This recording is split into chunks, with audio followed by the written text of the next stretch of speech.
talked to Mrs. Braverman today. Oh? They're thinking she might be due in just a month or two. Oh, that's wonderful. Yeah. You know, I was thinking maybe you and I should take a trip in the spring. See the coast? I wouldn't mind seeing you in a swimsuit again. Jonathan, what? Can't be helped that I married such a charmer. Smarter than me and prettier? I really lucked out. Jonathan, I'm serious. Maybe we can even... Jonathan! Whoa! Jesus, what was that? It looks like it landed out by the creek. Could catch fire to some of the crops.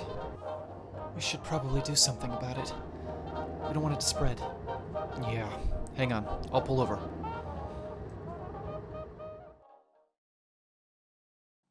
We cut to when you're about 11 years old. Growing up in Smallville has been an interesting enough experience, but you've had a normal childhood up to this point. You've always felt a little different. You know, when you play sports with the other kids at school, typically you're a little bit faster. You don't get tired as easily. And you seem to do pretty well at the basic maths and all of those kinds of things. So everything came naturally. Oh yeah. You're just natural. You're just a natural at it. Nobody thinks anything different. And one August afternoon, Pa Kent is out front alongside you, and he's got a baseball mitt, and he throws you the ball, and he goes, "All right, Clark, let's see what you got. Let's see if you can get a strikeout on this one." I hit it with all my might, of course. Go ahead and roll me your first roll. Strength. Yes. Give me just a strength roll. Do I have to highlight anything? Nope. You just click the little dice button that's right next to the number 7 there. I got a 5 plus 7. 5 plus 7. For a total of 12. 12. Very good. So typically, I would set a difficulty and then roll a d6. However, you've just got a base difficulty here. So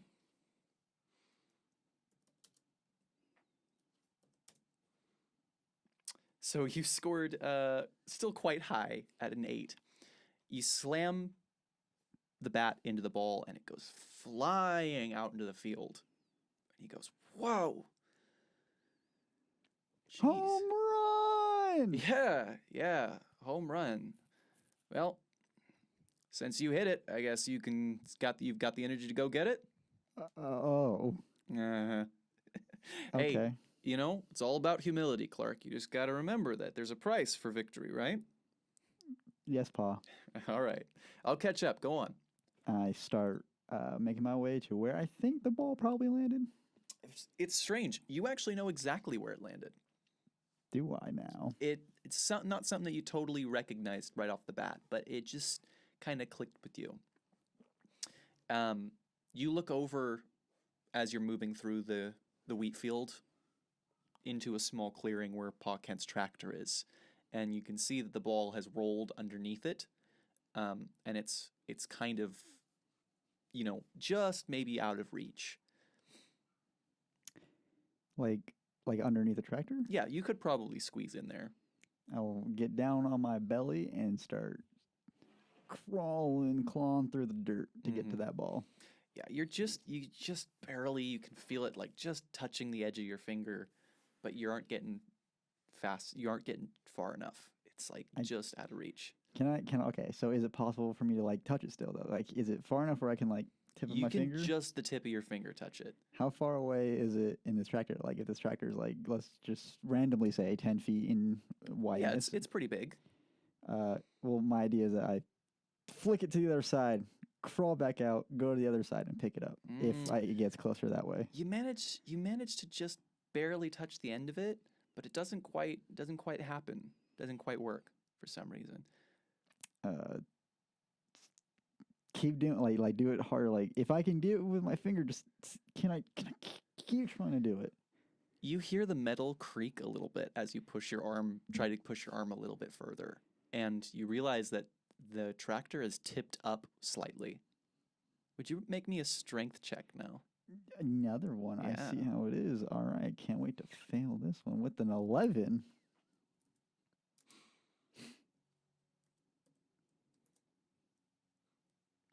This is a. Oh, Ooh, an 11 for both of us. well, wow. Good news, though, because as you try to push forward, the tractor tips up a little bit more. And you realize that you can actually move it. Like, okay. How heavy is it to me? It's heavy. It's heavy enough that, you know, it still feels like you're straining under the weight of it a little bit, but you are able to tip it upward. How is it possible for me to, like, I don't know, knock the ball now and, like, try to get the hell out of here? It's easy enough to grab it fully. You've lifted it up a solid foot off of the ground, just tipped it. Well, as I'm tipping it, holding it, I quickly reach for the ball, grab it, throw it like behind me real quick, so I can like not focus on it anymore and get out from under the tractor. And as you get out and you let go of it, it hits the ground with a pretty loud. And you turn around and you see Pa Kent at the edge of the clearing, and he just drops his glove. I'm guessing I'm pretty sore right now. Not really. No? No. It was tense when it was first happening, but now that it's over, you don't feel any change. I look back at the tractor. Does it look any different? Mm-mm. Still looks There's like, there's a little bit of bent metal, a little bit right where you were grabbing it. but otherwise it doesn't look plastic or anything like that. It looks Nope. the same old tractor as before. Yep. I look back at Pa. Where's the ball? I don't ask him where's the ball. Where's the ball? It's right by your feet. I pick it up, and I just like look at him with wide eyes. Like, what did I just do? Okay. Clark, I think it's time we have a talk. What? Just come to the house with me, all right? Your mother and I. There's something we should tell you. Okay. And then I walk with him. That evening, they tell you a lot of things.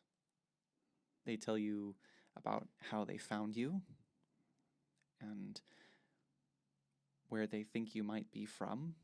They even show you in the barn, in the attic, the ship that you apparently came on. Ship The ship, that I came on. yes. Is this like the storks? They explain to you every detail of that night. It's burned into their memories. They couldn't possibly forget. And they explain to you what they suspect, that there are places on Earth where parents who can't take care of their children leave their children in hopes that a loving family will adopt them and take them into their home and into their lives, and that they suspect that somebody from another world had to do the same thing. And even though that might be the case, their love for you isn't any less real, and to them, in every way that matters, you are their son. So they're not my real parents? Correct.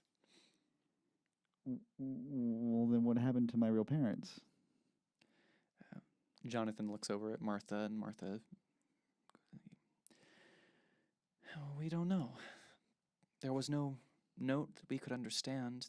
The only thing that was left in the pod with you was this. And she gets out this beautiful red blanket. She goes, we've been wanting to tell you, but you have to understand how difficult a subject it is to broach. And Jonathan nods and he goes, we always wondered why you looked so human. for a while, we started to suspect that you might have just been human. Maybe someone out there has got some kind of crazy technology we didn't understand. But in the end, I mean, after today, I think it's pretty safe to say that you might be, physiologically at least, something a lot more. Then what am I? And Martha kind of makes a move to hug you. She goes, "You're our son. That's all that matters. And we'll do whatever we can to help you find answers if you want answers. We'll go to Metropolis and find some scientists if you want, and we'll do what we need to make you feel comfortable. But just know that if you want, we don't have to treat you any differently." I didn't think I was any different. And am I?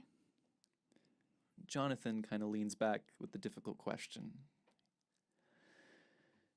Well, that's tricky to answer, Clark. Different can mean a lot of things. You know, there are some boys your age that are great at sports, and some that are great at math, and some that are great at music. You're great at a lot of things. And a lot of people, not just children, but people, tend to look at those that have exceptional skills and talents, and they don't treat them very well. They're mean or cruel, or sometimes they try to do bad things. And Martha speaks and she goes, "But they're just scared, Clark. A lot of people are scared by what they don't understand. Just like you're probably scared right now, and just like Jonathan and I were scared to tell you." Jonathan goes, "Right. It's not necessarily fear for their lives. It's just fear as a concept, I guess." I don't know how well that answered your question, Clark, but the truth of the matter is that you are different, but not at the same time. You lived your whole life here. You are, to me, at least, just as human as anybody else. I take a look back at the pod. Is there anything flashing in my... I know from the story they were telling, I must have been a baby, but even so, is there anything flashing before my eyes or anything of the sorts? Nothing of the sorts.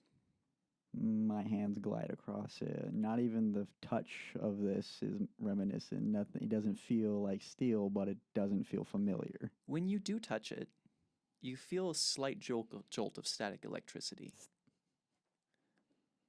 And when your hand pulls away, it goes away. And as you get closer, you can kind of feel there is still an energy that radiates off of it. As it gets closer? Mm-hmm. When you touch it, though, no change. No, it's startling, but it's not painful.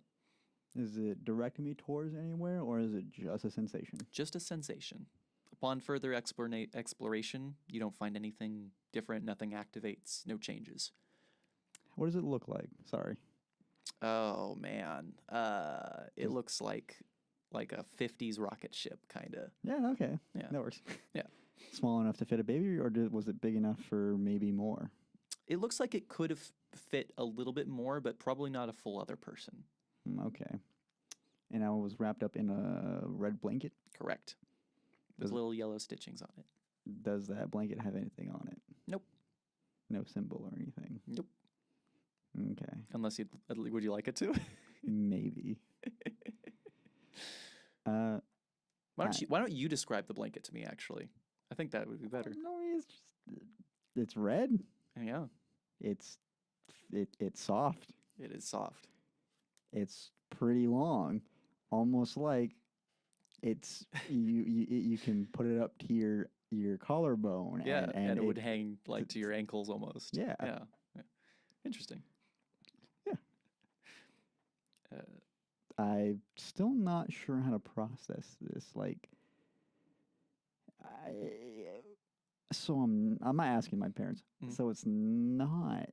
I'm not human. I came from this rocket ship. Is this a dream? Like, did I watched The Thing or something? I don't know. I watched alien movies. You weren't allowed right? to, but you did.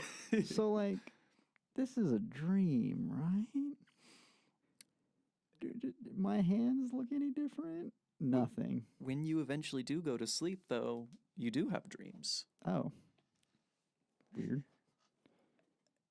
You dream about a lot of things. You dream about being lost on another world and meeting all kinds of alien creatures that look like any number of crazy things right out of Star Trek. You have a dream about flying through the stars and gliding past the edge of the sun. And then you have a dream about your father. Not Jonathan, but somebody else. What does he look like?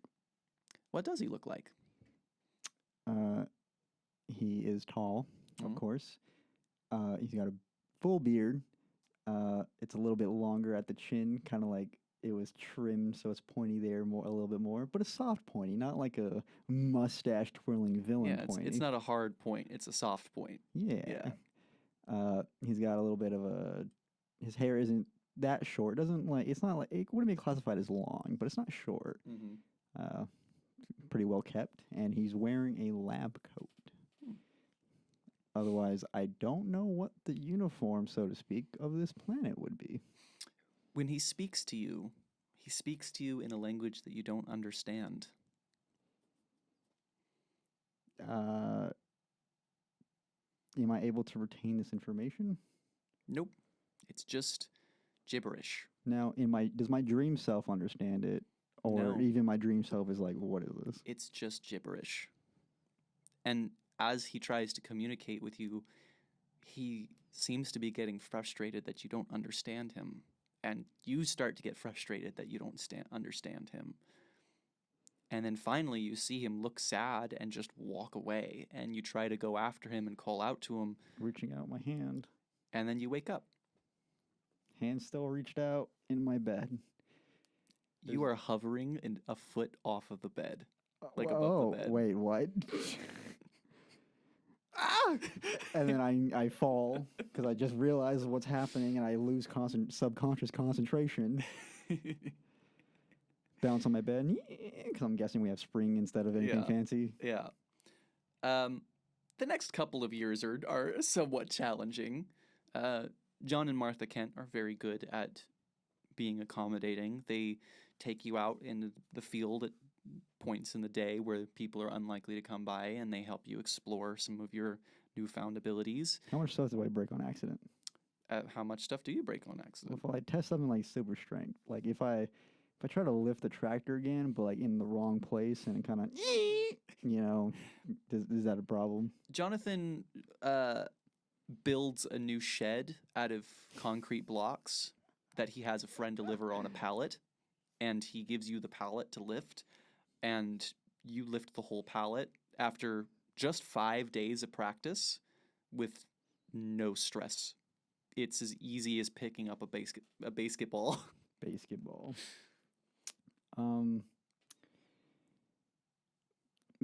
Like looking into things, like staring at things really hard. Did they look differently? Oh yeah, that particular cinder block that you're looking at, it seems sharper. There's more clarity to it. You can see the bugs climbing on it, and then it lights on fire. And then you and then you realize that you did that, and you're able to kind of stop the rest of the field from catching on fire with Jonathan and Martha.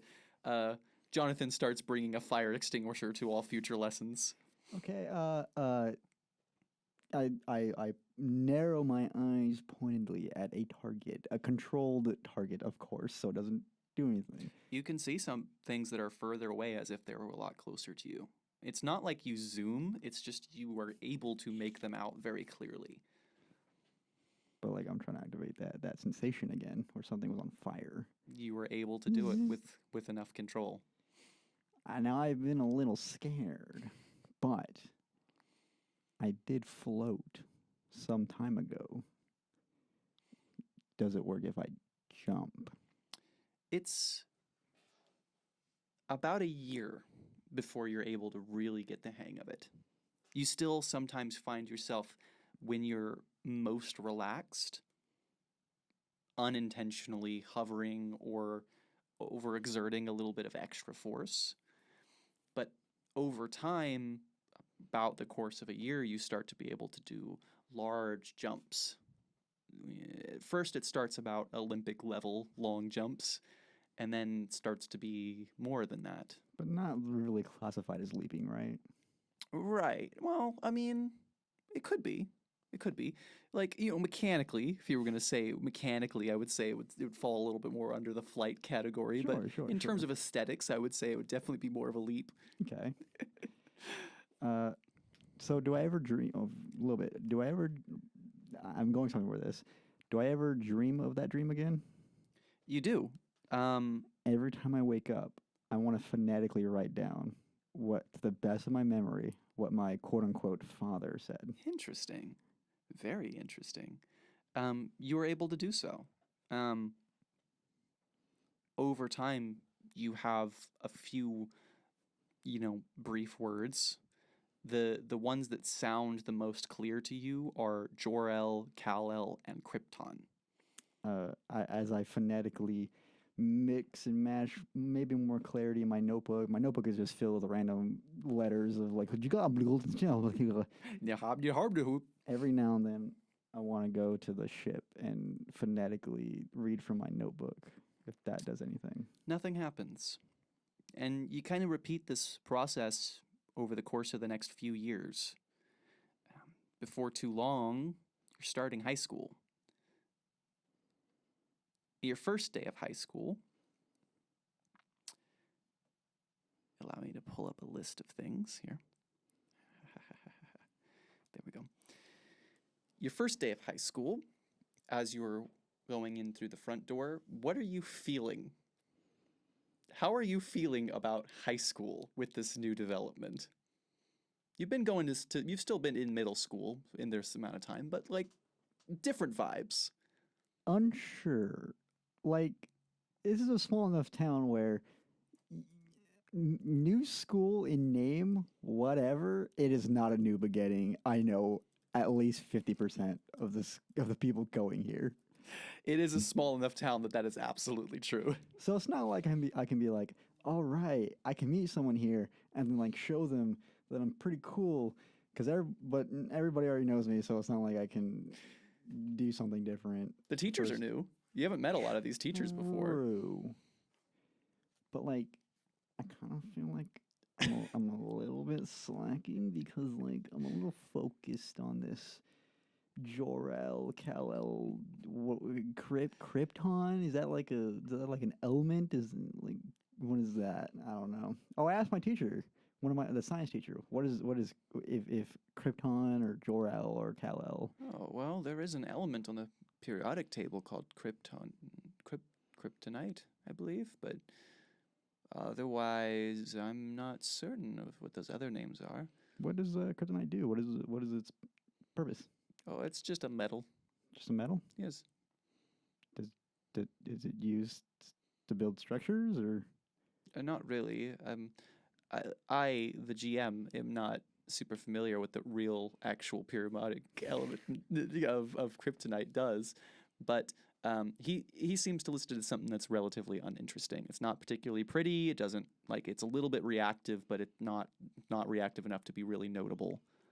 I definitely, at least on the first day or two, slack off in science, because I'm not like slack off as in like I'm gonna laze about. It's more like the teacher's like, "Welcome, class. We're gonna do interesting, icebreakers." But I literally already grabbed the textbook and I'm flipping through it. And I'm like, kryptonite. I'd say your first year of high school in general is kind of spent being a little bit more aloof.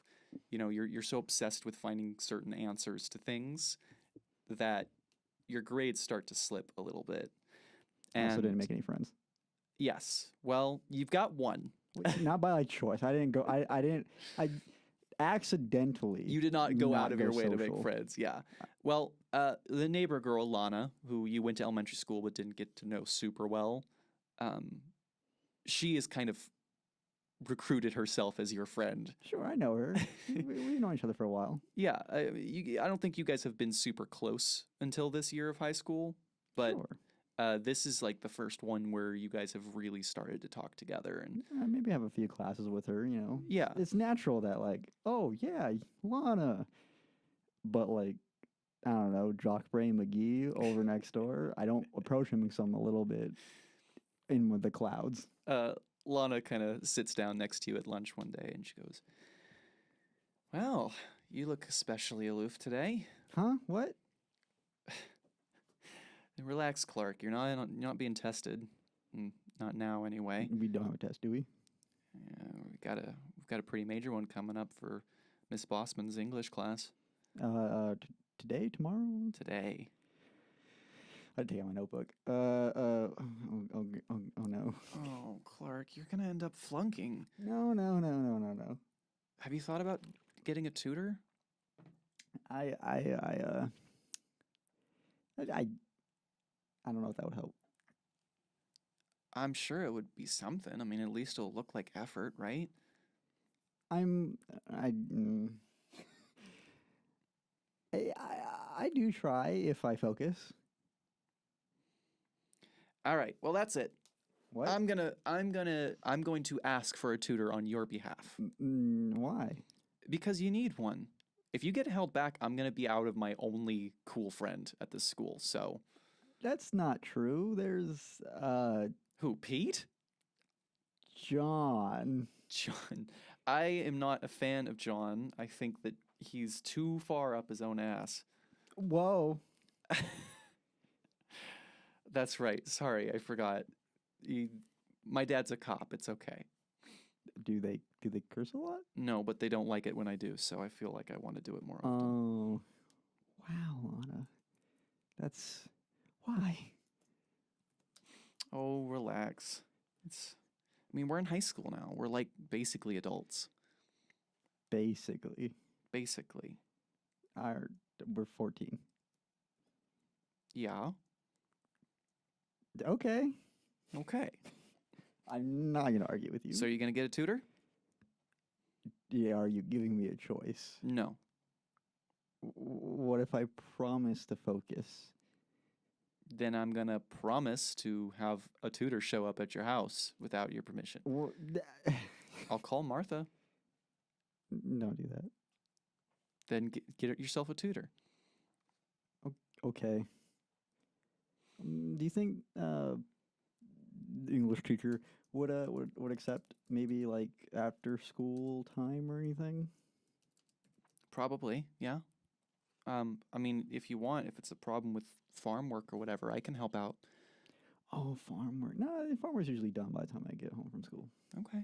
Well, whatever I can do to help. I mean, I'm literally only like 2 doors down, so I mean, if you need any help with anything to make it easier for you, I'm here for you, Clark. Sure. Okay. I wait. It's lunchtime. I was gonna say I guess I'll get a tutor, but the bell's probably gonna ring real soon. It does. Oh, saved by the bell. Well, you're condemned by the bell, really, because you got to go get a tutor now. No, I gotta go to class. I'm watching you, Clark. Sure enough, she does arrange for you to get a tutor. She said I would do it. She did not wait for you to make the moves. The tutor is a kid named Billy Kramer. You know his family. His family are farmers that work with your parents quite a bit. Billy is generally a pretty meek kid. You know, thick glasses, blonde. Like, he's real squirmy. You know. These types of bullies don't exist anymore. But would he look like the victim that would be thrown in a trash can? You know, if you were to look at like, say, a 50s era comic book, and they would like to depict a dork or a nerd, Yeah. he would probably fit that aesthetic. Very interesting. Yeah. Billy ends up coming over to your house twice a week, every week for the rest of your freshman year. And sure enough, you guys end up doing really well together. Your grades improve massively just with having that little bit of extra encouragement to stay on task. He actually, at the end of the year, he straight up goes like, I don't think you need me to tutor you anymore.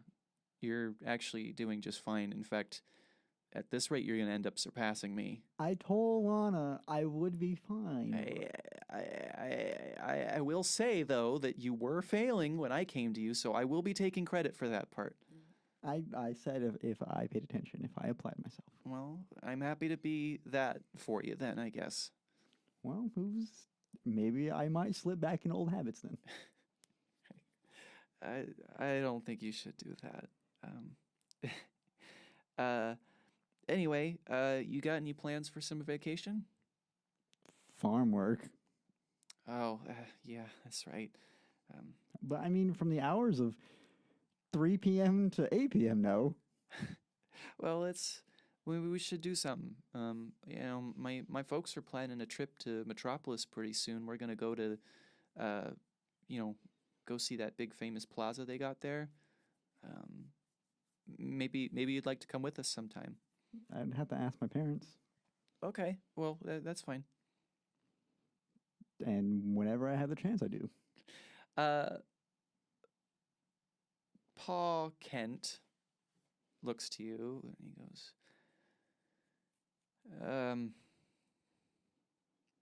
well, Clark, I want to say yes.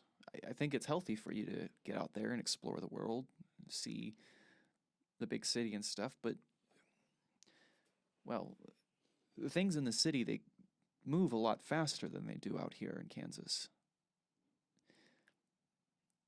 I understand you've gotten strong control over yourself over the last couple of, the last year or two, but, well, I'm just worried that it might be overwhelming. How? Well, it's hard to explain. There was a time back when I was still traveling, deadbeat musician, before I met your darling mother. I visited a lot of cities, and the people there, they can be fast and loud and sometimes rather... And Martha kind of like walks into the room and then out of the room and goes, crude? And he goes, crude, yes. Crude is a good word for it. Even to a kid like me? Even to a kid like you, maybe even especially to a kid like you. Just be mindful. But I haven't done anything. Well, sometimes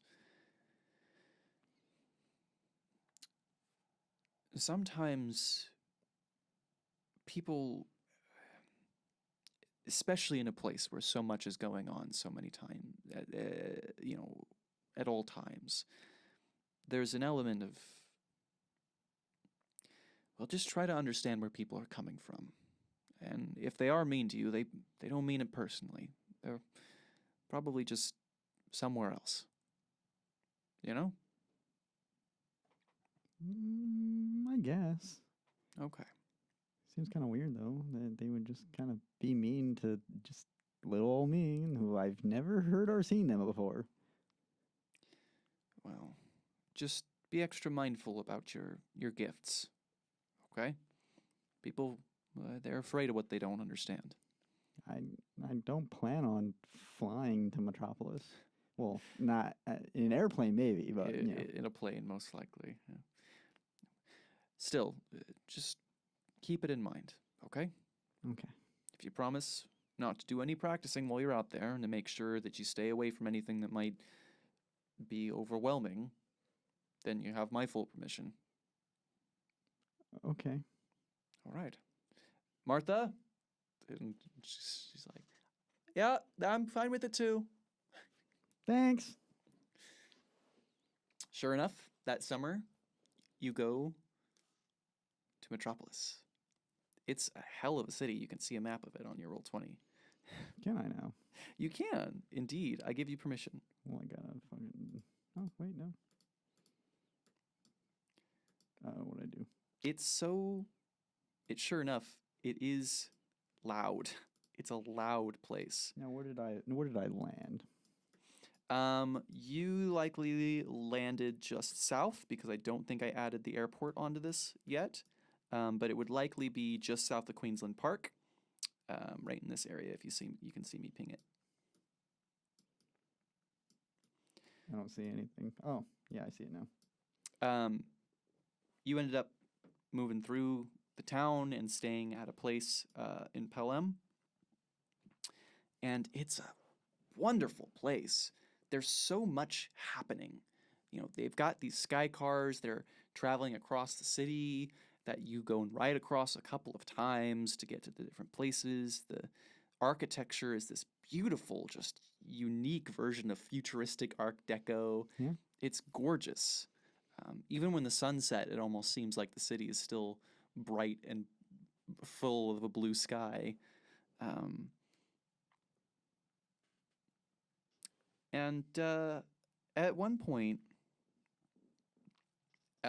you see a television news broadcast, and it's talking about the Justice Society of America, and it goes through the history of these people that at one point formed a superhero group in the early to mid 30s, and several of them fought in World War II, and over time they ended up breaking up and having issues with McCarthyism in the 1950s, and slowly they started to disband for real. Like real heroes, real superheroes. Real life superheroes. That they went around helping people. Mm-hmm. And they ended up getting treated pretty badly for it in the end. Of course, Fred Kramer, Billy's dad, he comes into the room when you're watching the broadcast, and he goes, "Oh, I grew up in Metropolis." Really? Mm-hmm. I actually went to a high school that was named after Alan Scott, the Green Lantern there. Why did you go to Smallville? Well, I suspect a similar reason that your father did. And he leaves it at that. Oh, okay. Looking at the rest of the superheroes, is any of them operating now? No, none of them as far as you know. There have been no confirmed sightings of any of them active since the 70s, and many of them were forced to stop being superheroes in the 50s. So there's a significant gap between superhero activity? Correct. There hasn't been anything in a very long time. The founding members of the group were Alan Scott, who was one of two to publicly announce his identity. There was the Black Canary, the Flash, who is known publicly as Jay Garrick. He did not wear a mask. There was also the Sandman, and Dr. Fate and Wildcat, which were all founding members. Was there Hourman? Was there Hourman? There was no Hourman. Oh, okay. Sorry, he didn't speak to me when I was writing this. I was going to ask, did anybody have powers similar to what I have? Specifically, a man who fights by the hour? Hawkman. Yes. Hawkman, kinda. And Red Tornado also joined the group by World War II. The group kind of fell apart, though, and as I said, many of them were persecuted. Alan Scott kind of being the scapegoat, he publicly denounced McCarthyism and came out as gay, and he was blacklisted from the United States for it. and the JSA disbanded in protest. There's no other like hero memorabilia in the city. There's no like statues of the JSA or anything. You could probably find there's probably a place in somewhere in there. Probably in Millennium Spire. The Millennium Spire has got a big park that's got a bunch of dedications to the JSA and their activities. You can find all kinds of souvenirs and statues of them there. I'm gonna assume Jay Garrick was removed.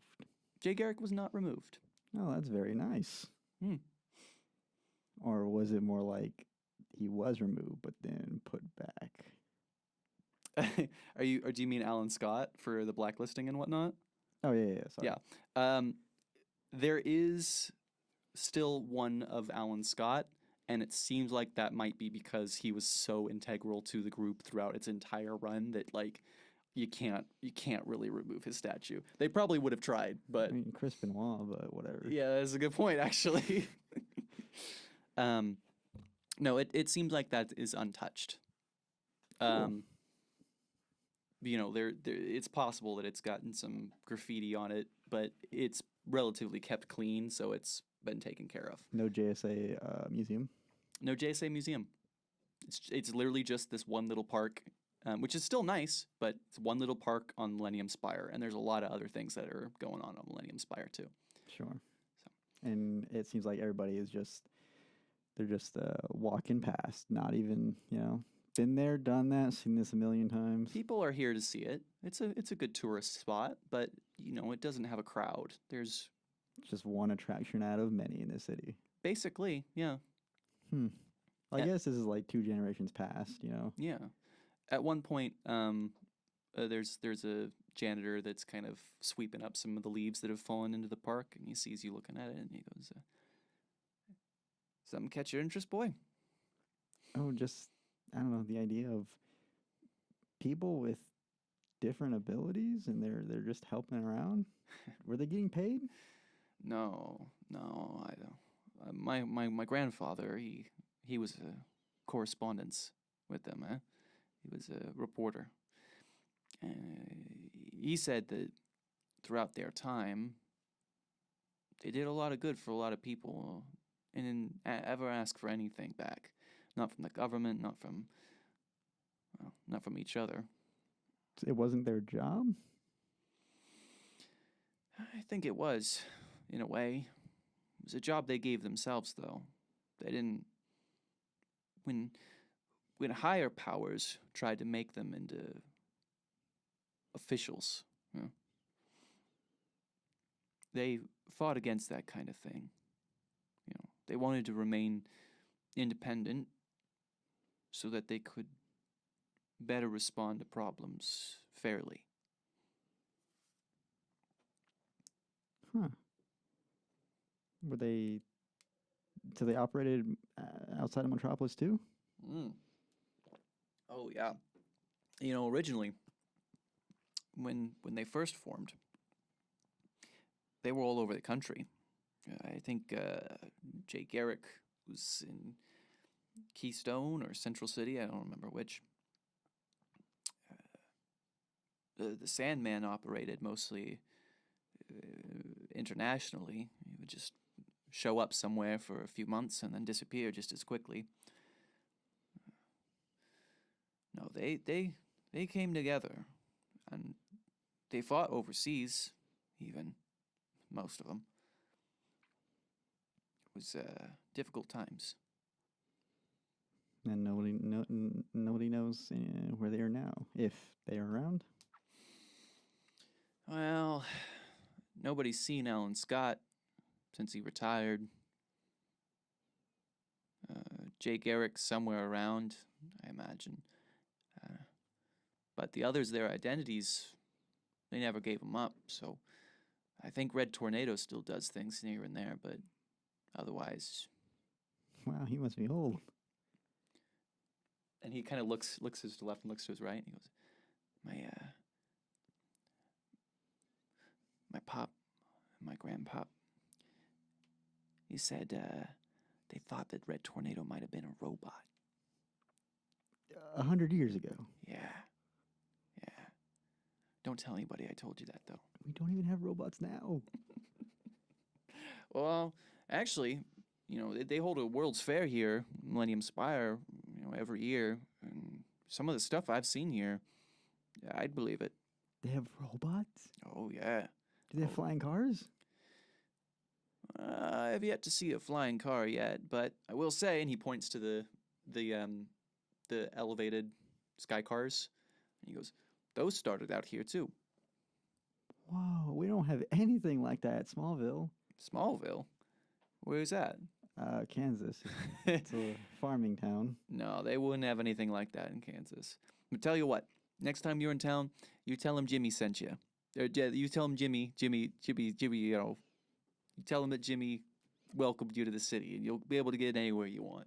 Really? Yeah. What is the tallest looking building in the city? Ooh, tallest looking building in the city is definitely Metro LexCorp. Tower. Oh. I was going to say LexCorp. I point at Metro Tower. Even there? Even there, kid. I start walking towards there. Oh, next time you're in the city, though. Not okay. this time. It's not valid until the next time you visit. Wow, that's so cool. Yeah, it sure is. What about Wildcat? Wildcat? Did you say Wildcat? Did I? I mean, I did say Wildcat at some point, but Yeah, like as part of one of the teams. yeah, he was part of the team. It seems kind of hard to hide your identity when your face is a cat.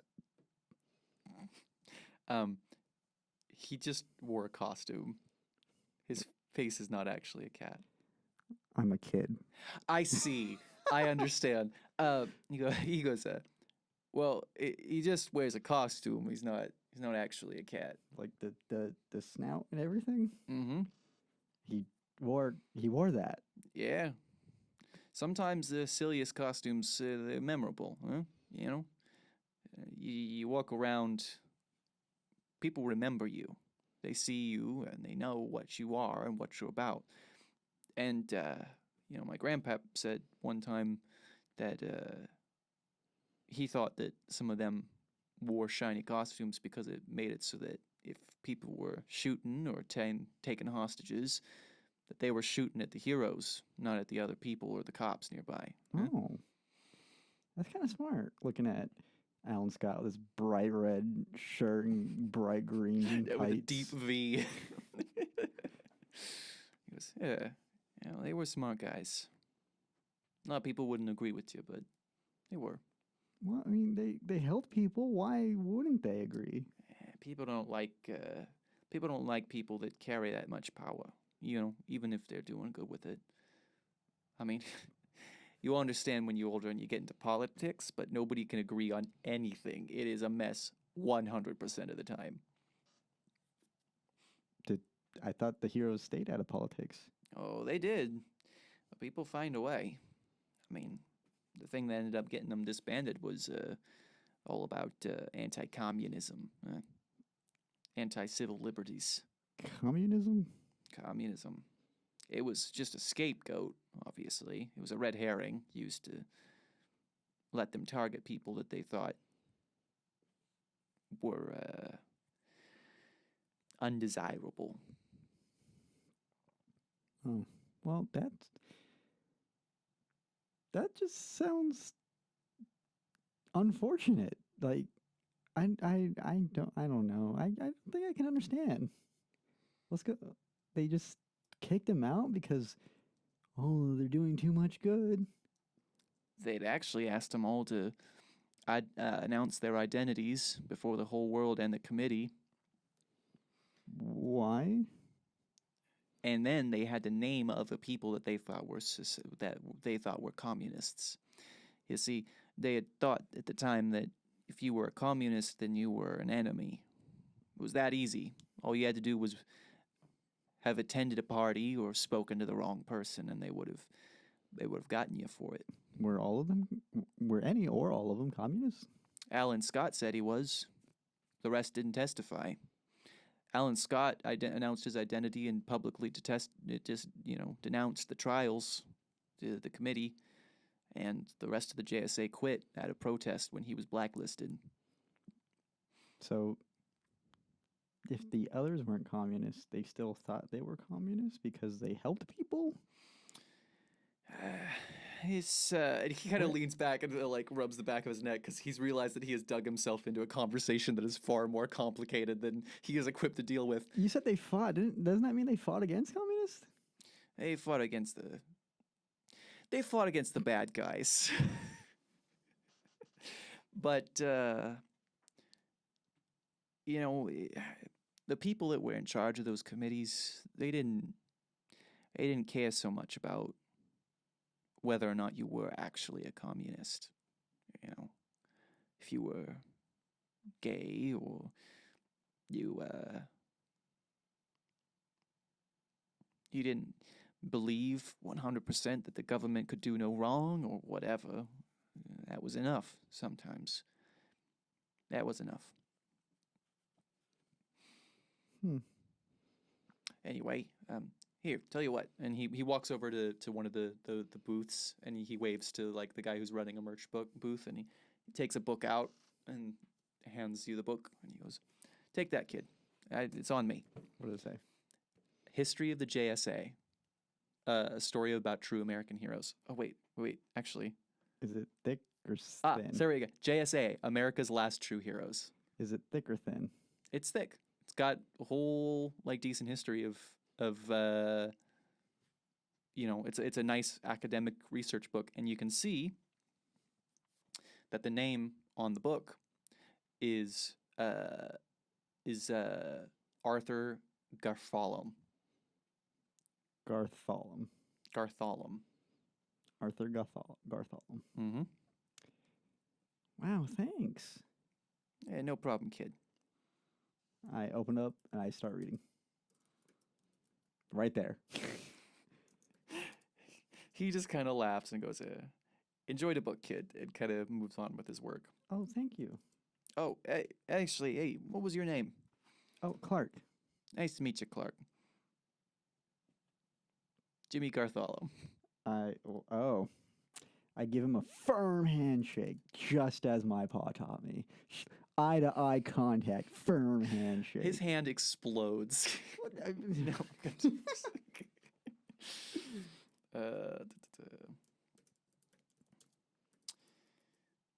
And when you return home, I've been reading it. In fact, as I walk through Metropolis, I'm reading it on the sidewalk, walking and everything like that.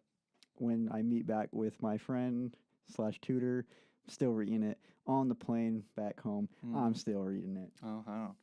And you're still reading it when you return back to school. At this point, you've read it a couple of times, I and use yet, highlighters and I mark up the margins. yeah. At one point, you get put in a class next to Billy Kramer, and you see the teacher go, "Don't forget, everyone, we've got football tryouts next week, so once again, we're opening it up to sophomores this year, so please feel free to stop by and participate." Dismissed. I perk up when they said football. You're not the only one. Pete Ross and the current quarterback, who's in your same grade, or no, he wouldn't be the current quarterback. Another kid in your grade named, is Kenny Braverman. Gee, I wonder which position he's going to be. It's the cool guy position. They both kind of perk their heads up as well. And the next week, you kind of spend some time preparing for the tryouts. And Paul Kent kind of comes out at one point watching you practice in the front yard. Throwing football. It goes as far as you want it to. I wonder if anybody can catch that. What you doing there, Clark? Oh, I'm practicing my free throw. I see. Oh, do you think you can like hold the football with your finger and I can kick it? I want to see if I can like accurately kick it in the middle of my imaginary goal. Yeah, that's fine. I can do that. And he kind of walks up and puts the football onto the floor, puts his hand onto it. So as he sets the football down, he goes, You planning on trying out this year, Clark?" I'm lining up my shot, getting ready, getting my leg ready, and I say, yeah. Hmm. I'm moving for the kick.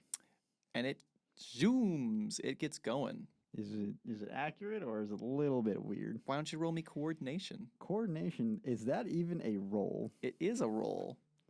A 9. Yeah, it goes mostly where you want it to. It's a little bit to the left, but you imagine you could practice. It is a fine amount of control that you put into making that happen. And Jonathan kind of stands up and he goes,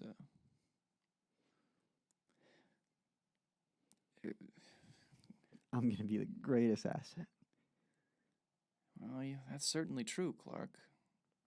I bet you with you on the team, you could probably win any championship you wanted to. You think so? Yeah. In fact, I imagine that you could probably do so entirely alone, even without any other teammates. Oh, I don't know about that one. I think I would need some. I can't like toss the ball behind me and catch it and run. Son, I've seen you lift that tractor. I mean, if the ball's made out of tungsten, then maybe. Or if I need a tackle. I guess what I'm trying to say, Clark, is... Well,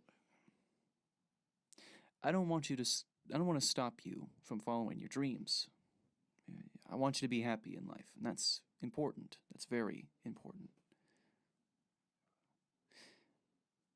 But I also want to make sure that you're doing this for the right reasons. Do you love football? I'm gonna be honest. I haven't really played it until I heard about the tryouts. And I bet there were a lot of other boys in your class, maybe popular ones that were also getting excited about it.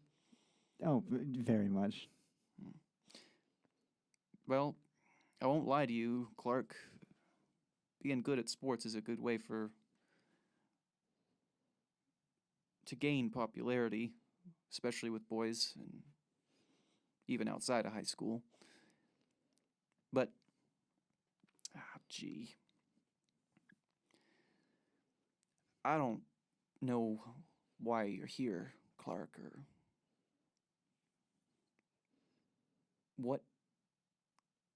why you have the gifts that you have.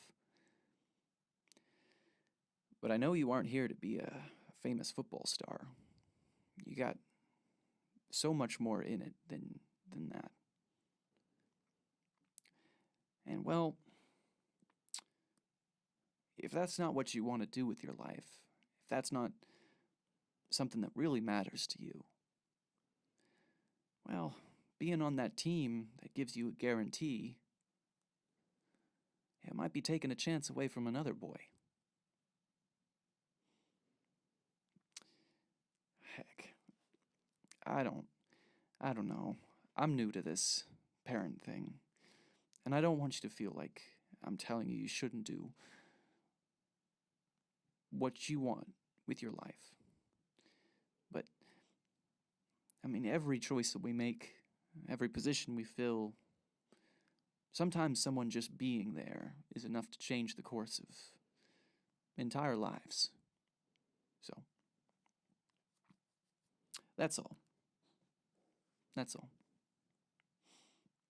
And he goes and gets one of the other 20 balls that you've stacked up for when they, He goes, now, if you want, for as long as you'd like, I'll help you train and practice for it. I think I'm okay with just playing catch. Tryouts come and go. Do you participate? Does anybody I know participate? Like that I'm cool with? Not that you're super close with. Still, right now, it's pretty much just Billy and Lana, and neither of them are the type to play football. Sitting on the bleachers, do any of the kids look like... Yeah. Pete Ross is doing really well. And Kenny Braverman is for sure going to end up being quarterback. He's exceptionally skilled at the game. If you were not quarterback, like if you were to try out, you probably would have gotten quarterback. But he's really good in the role. He's very good at it. Have they both talked about their dream being this or something? Not that you've heard. They're not really in your circles, though. I mean, Kenny talks about sports all the time. That's basically he lives, breathes, and dreams. But the rest of the kids, I mean, they're here for a reason, surely. But like, none of them are like kicking rocks on the side or anything. Nope, not really. There's one kid here who's watching the tryouts. You recognize him his name is Carl Draper. His father owns the general store in the town. You can see that he's just kind of on his phone, just like scrolling through stuff as you guys are watching the game. And he's got 2 different girls and 1 guy that are kind of surrounding him and like trying to get him to engage. And he's just like, I don't feel like talking, please. What's this guy's problem?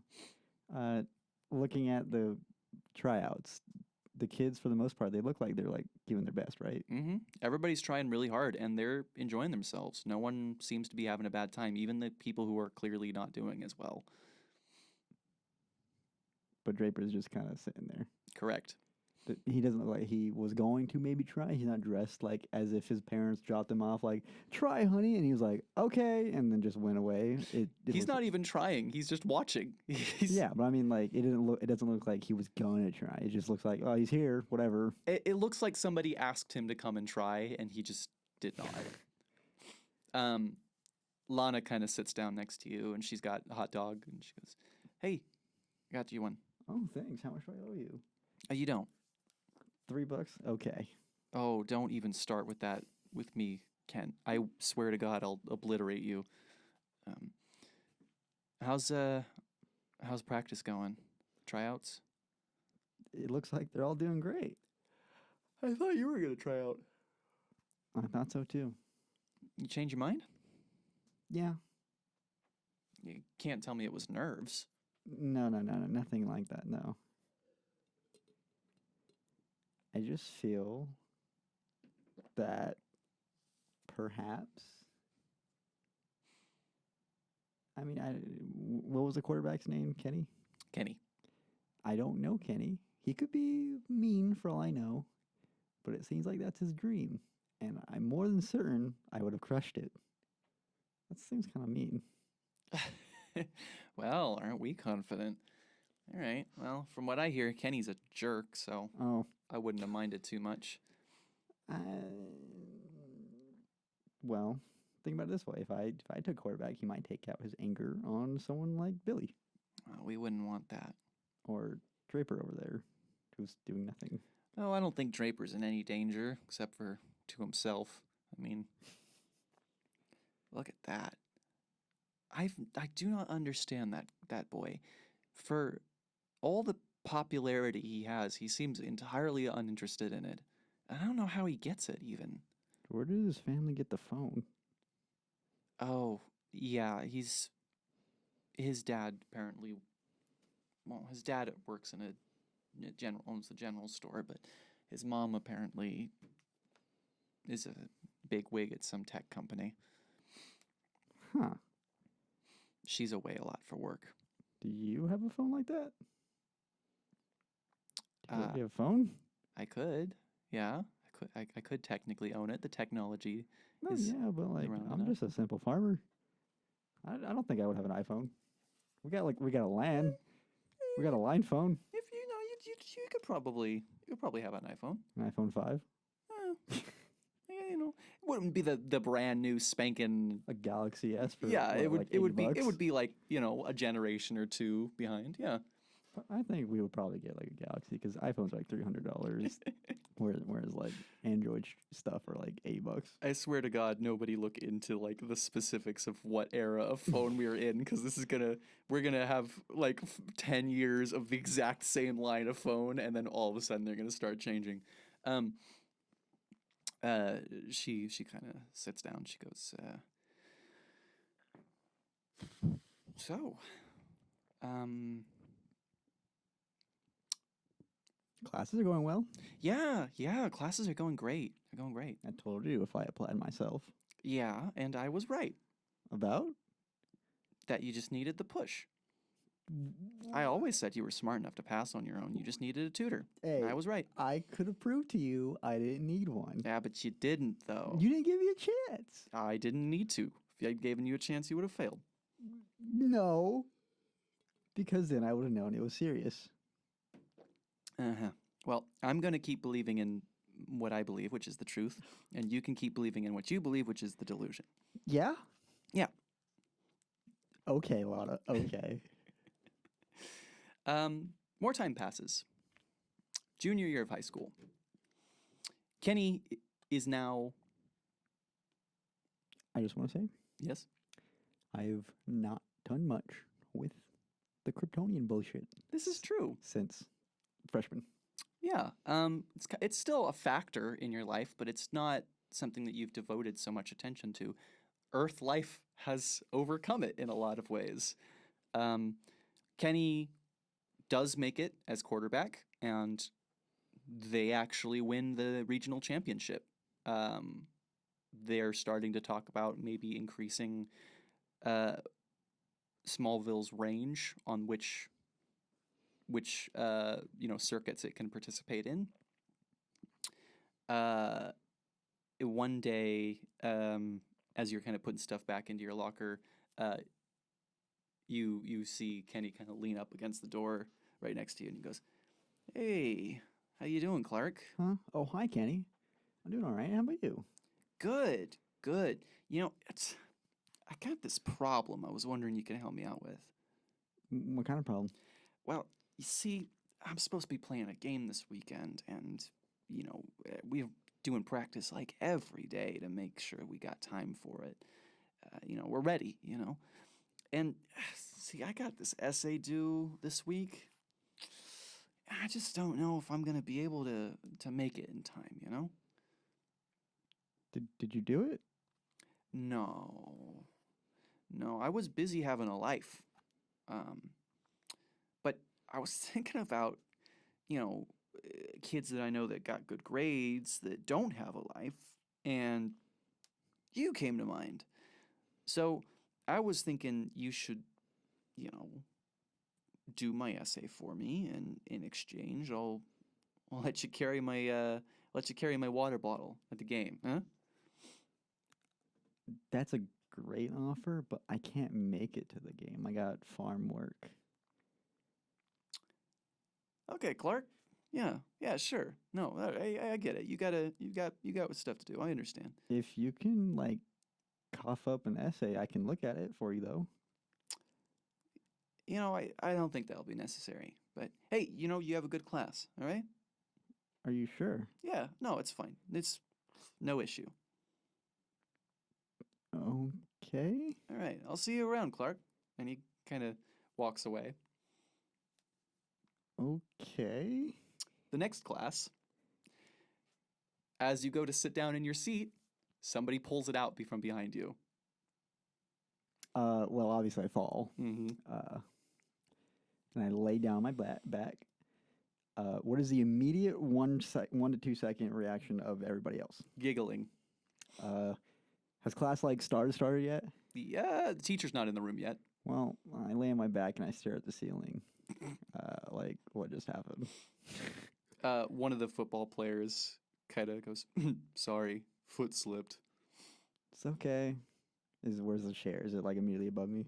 It's right next to you. You can get it back pretty easy. Get up, pull the chair back and holding the backside, sit down. Or try to anyways. The next day, as you're walking through the hall, a book hits the back of your head. Do I notice? That's an excellent question, actually. You definitely notice, but it does not like you do not react to it at first. I get a full like one Mississippi, where I'm like, I dive my head forward, like, ouch, ouch. You hear a couple of people laughing behind you, I and look behind me. Kenny is there, and he goes, "Sorry about that. We were roughhousing. It looks like my fingers slipped." I bend down, pick up the book. What is it, like just an English or science textbook or something? Yeah, it does not matter too much. You dropped this. Yeah, I did. Sorry. Thanks, Clark. What a stand-up guy you are. And the other two guys are like snickering and stuff. Hey, it's, I was wondering, I'm throwing a party, tomorrow night. One of the days he said he had practice. You should come. I'll have to ask my parents, but sure. Rather you not. It's one of those, it's a cool party, Yeah. Nobody's parents know that it's happening.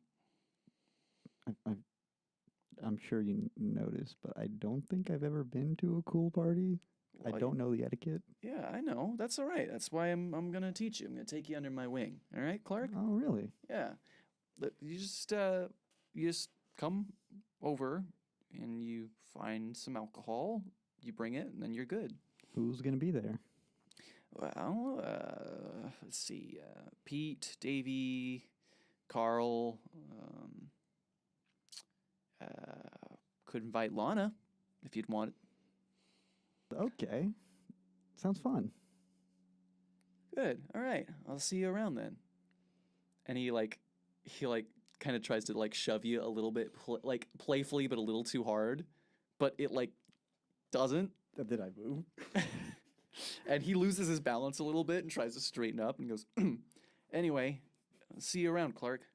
And he takes off along with the other guys. And one of the football players sticks around. And he was kind of off to the side, kind of pretending to ignore what was happening. And he turns around and he goes, "Hey, Kent, right? Yeah. Don't go to that party. Why not? Because it's not your style, all right? Well, why? What's gonna happen? Nothing's going to happen. Just You don't think I can, boogie down with the music?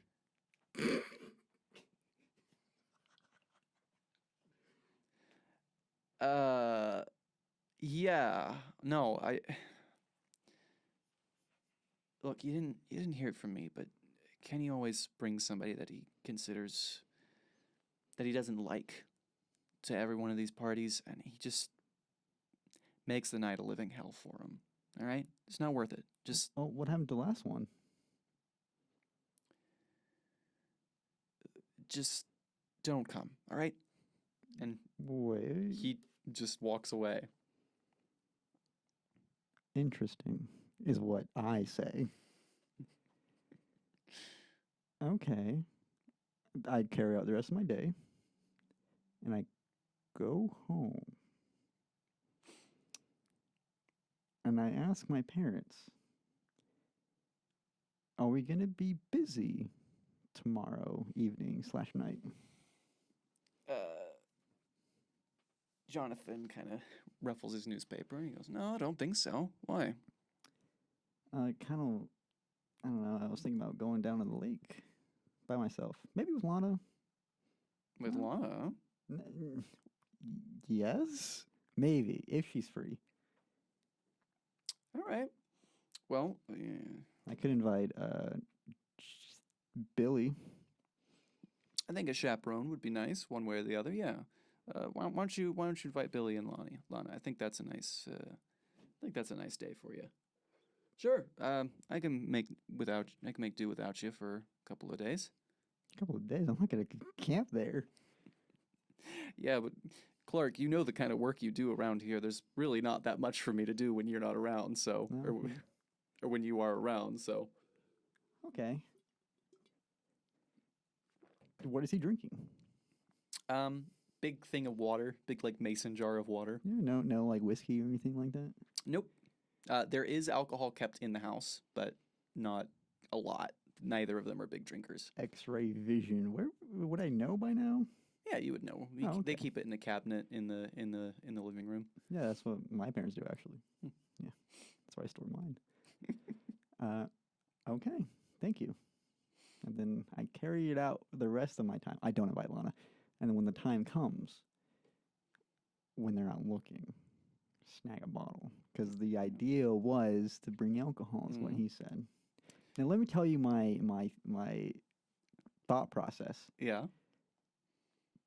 Kenny makes it a living hell, is what this football player said. Mm-hmm. And he invites somebody he doesn't like each time. Mm-hmm. So if he doesn't invite me, he might invite someone else. That is an excellent line of thought. So when you arrive, you can see that somebody is being dangled from the window. I brought whatever this is. It's Billy, who is being, like, two people are grabbed onto his feet and they're dangling him over the edge of the window, and they're like, "Oh, come on, Kramer. Quit crying like a girl. Look, we got you. It's fine." And he's like, "Please let me go. Let me go." I set down the bottle. Kenny kind of walks over to you and he goes, "Hey, good to see you, Clark. Hey, thanks. This is good stuff. Where'd you jack this from?" The general store.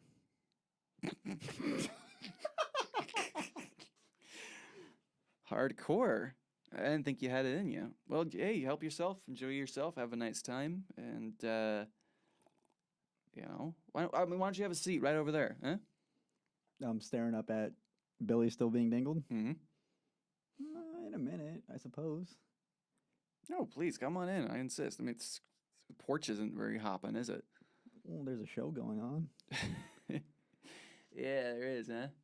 You like that, huh? It's fine. He'll be fine. He'll be fine. Hey, fellas, why don't you bring Billy in? Come on, leave him alone.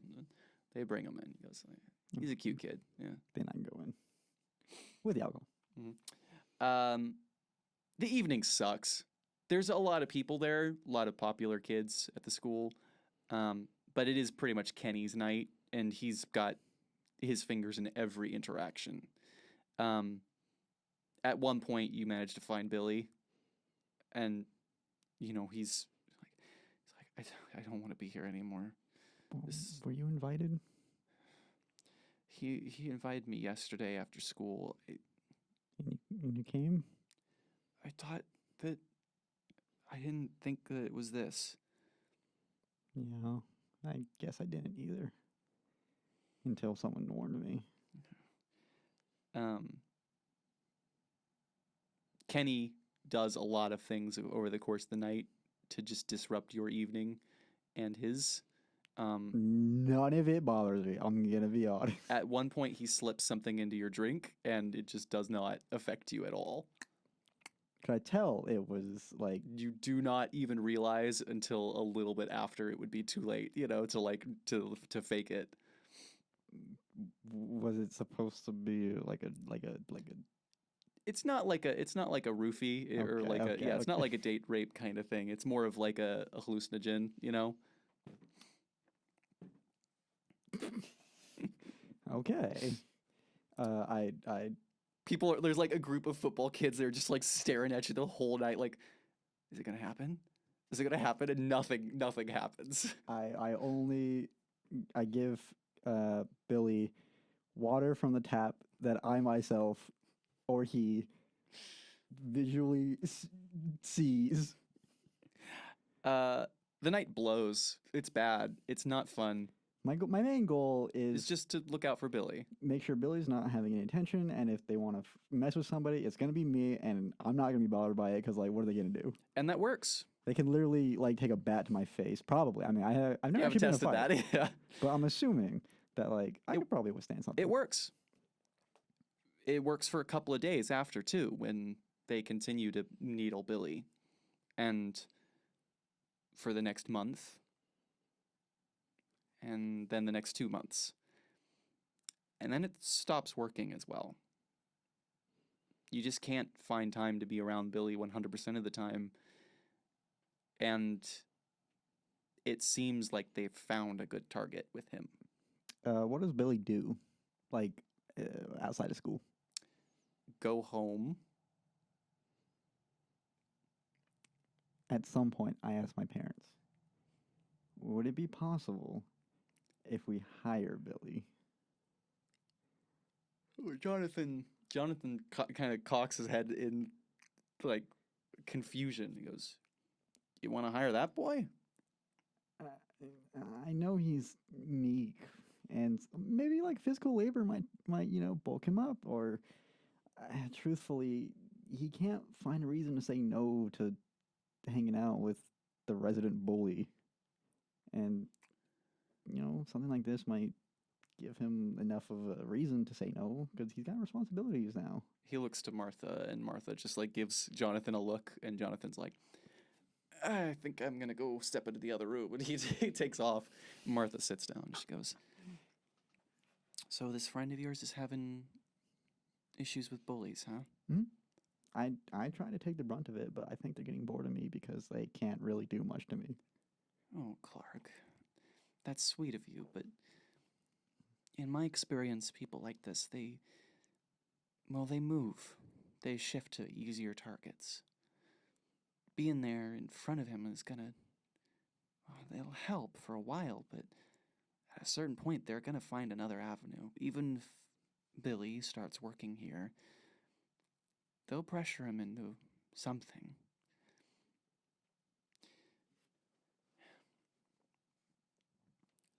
I was hoping that you wouldn't have to come across something like this, because given your unique abilities, it does make it somewhat difficult to figure out what the right thing to do is. You haven't tried to fight these boys, have you? No, you and Paul made sure I should never raise my fist. And if they try to fight you...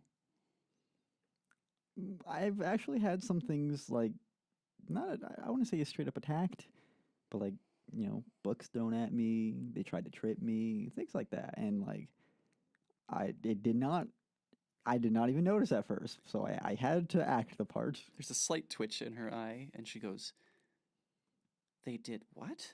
Oh, it's nothing to worry about. I mean, he didn't hurt, didn't... What are their names? Well, okay, so the book part, right? You list off all the names.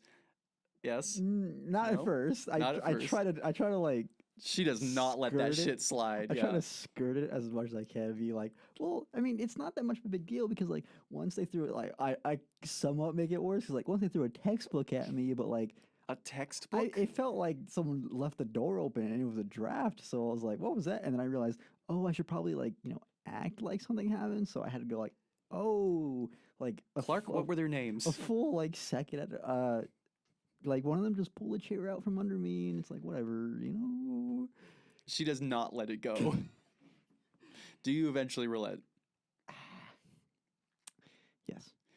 You listen to her on the phone for the next hour and a half, calling various mothers about the behavior of their children. Ma, don't you know that this isn't gonna like make him stop? It's just gonna make him hate me even more. Wait, It'll make me feel better. actually, that's a good idea. If they hate me, they'll stop with Billy. Clark, Yes? next time one of these boys does something, I want you to tell me right away, okay? But it's not like they can hurt me. You can't solve problems by letting people take their aggressions out however you want. They have to be stopped. They gotta learn how to do better. These boys, they have to learn how to do better. No. And they're not gonna do that by just wailing on you nonstop. And I don't want you to do that either, because you're my child and I want you protected. And regardless of how strong you are, I still lie awake at night thinking about if you're out too late. So go figure. But like, okay, what if they figure, okay, we'll stop messing with Kent because he'll just tell his mama, and then we'll mess with Billy because he won't. And then they throw a textbook at him. He can't puff his chest out at that. I don't know.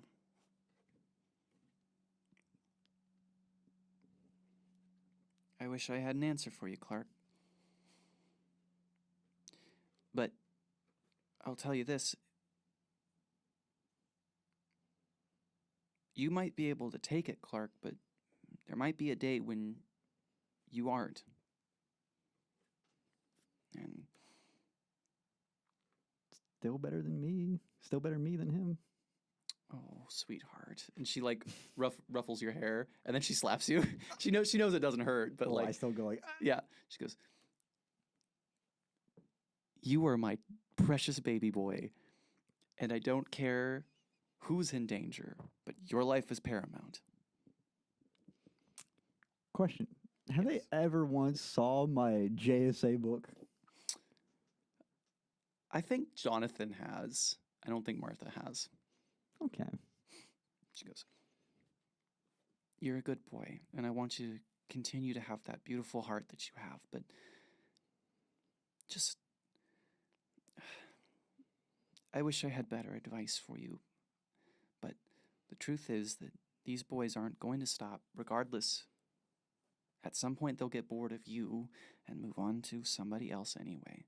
So the best you can do is try to teach Billy how to stand up for himself, too. Maybe lead by example." But I should, I, I shouldn't fight him.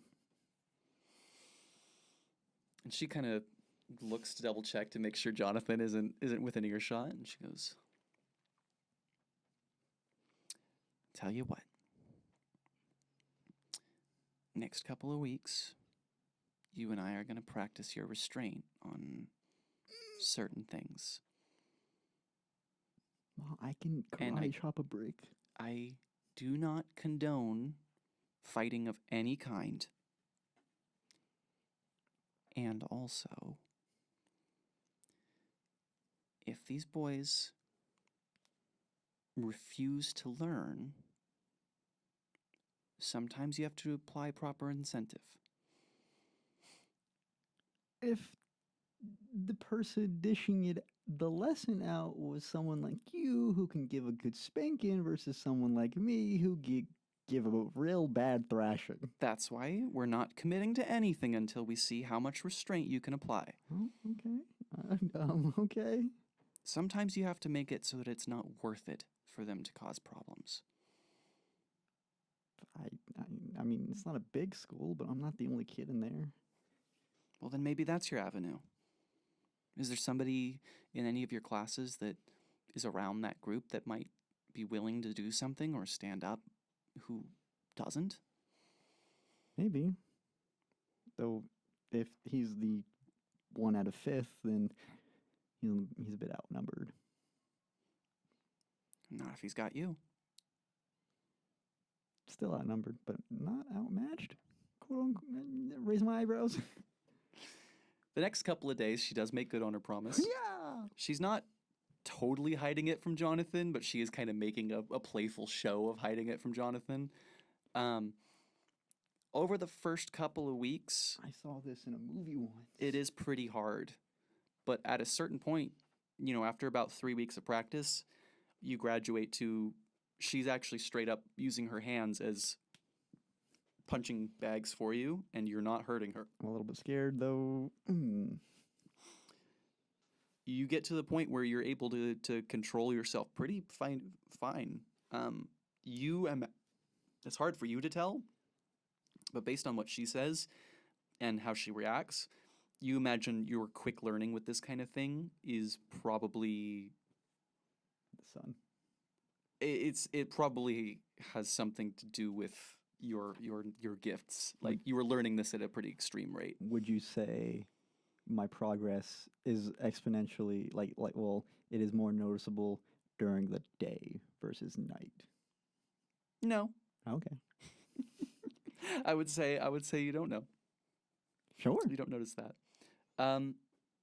Finally, summer comes. Is there a boulder around? Yeah, there's some rocks. Like far from town? Yeah.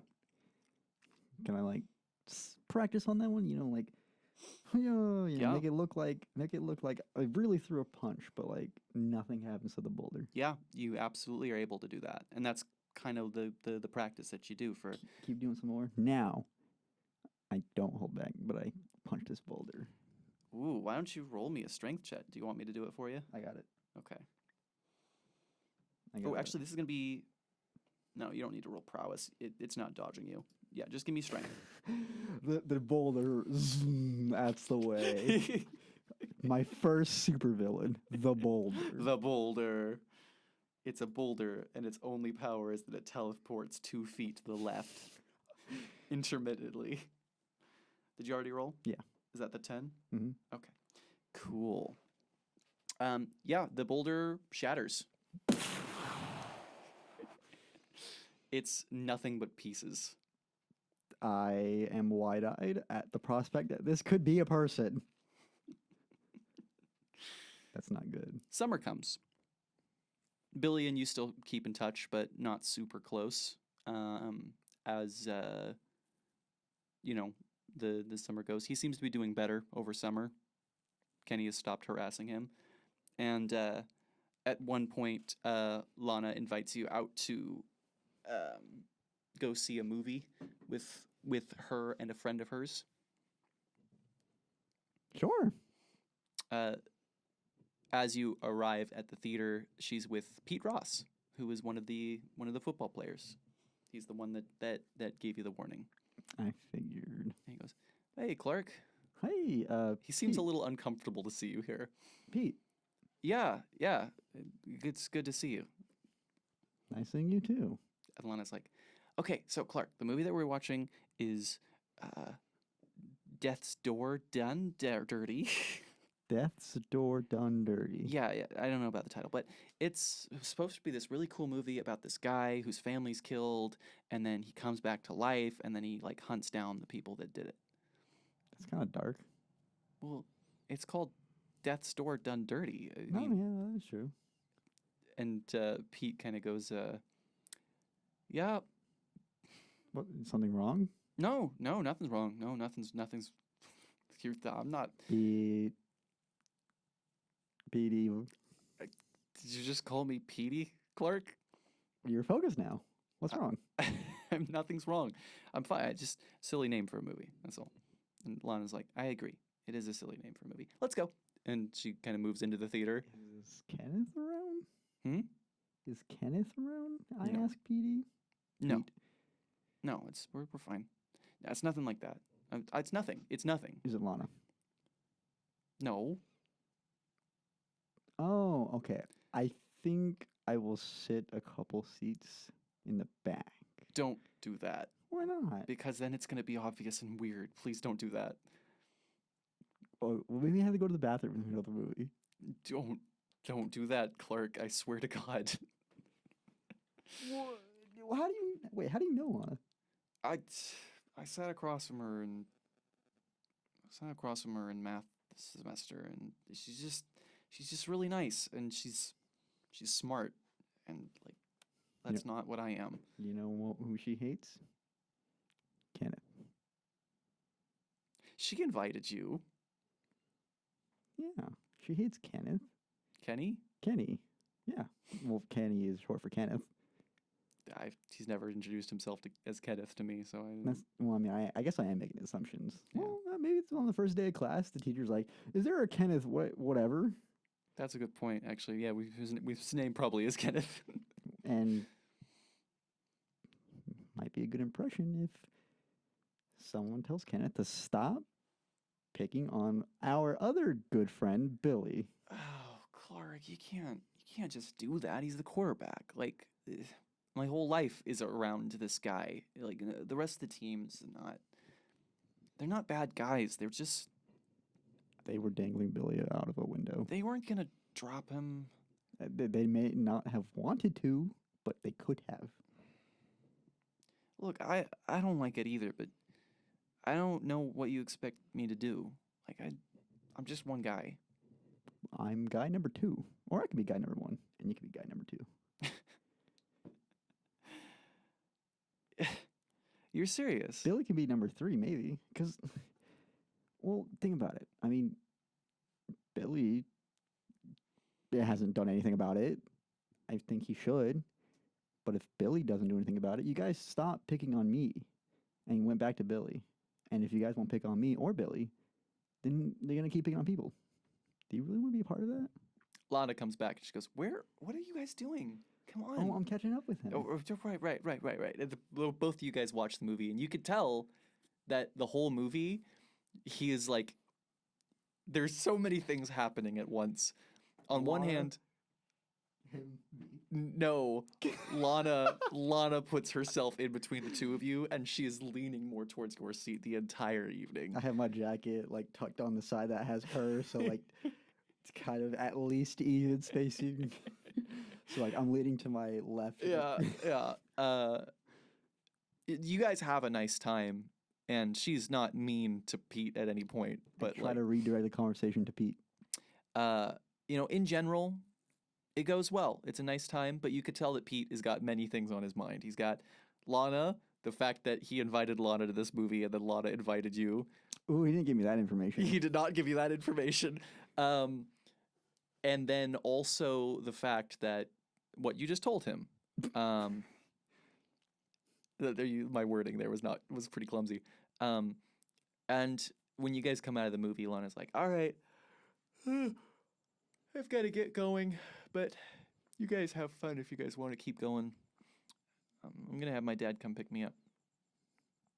Do you want to wait here real quick, Pete? I need to go take a leak. Be right back. I leave them to it, and then I go to the bathroom, try if I have to, and then come back. When you come back, Lana's gone. It's just Pete. There's a little bit of time alone. He goes, I appreciate you, Clark. I just want you to know a lot of lesser men would be angry with you, but I appreciate you. Oh, I'm sorry if I did something wrong. No, you did not do anything wrong. That is exactly the problem. Maybe you should tell her how you feel.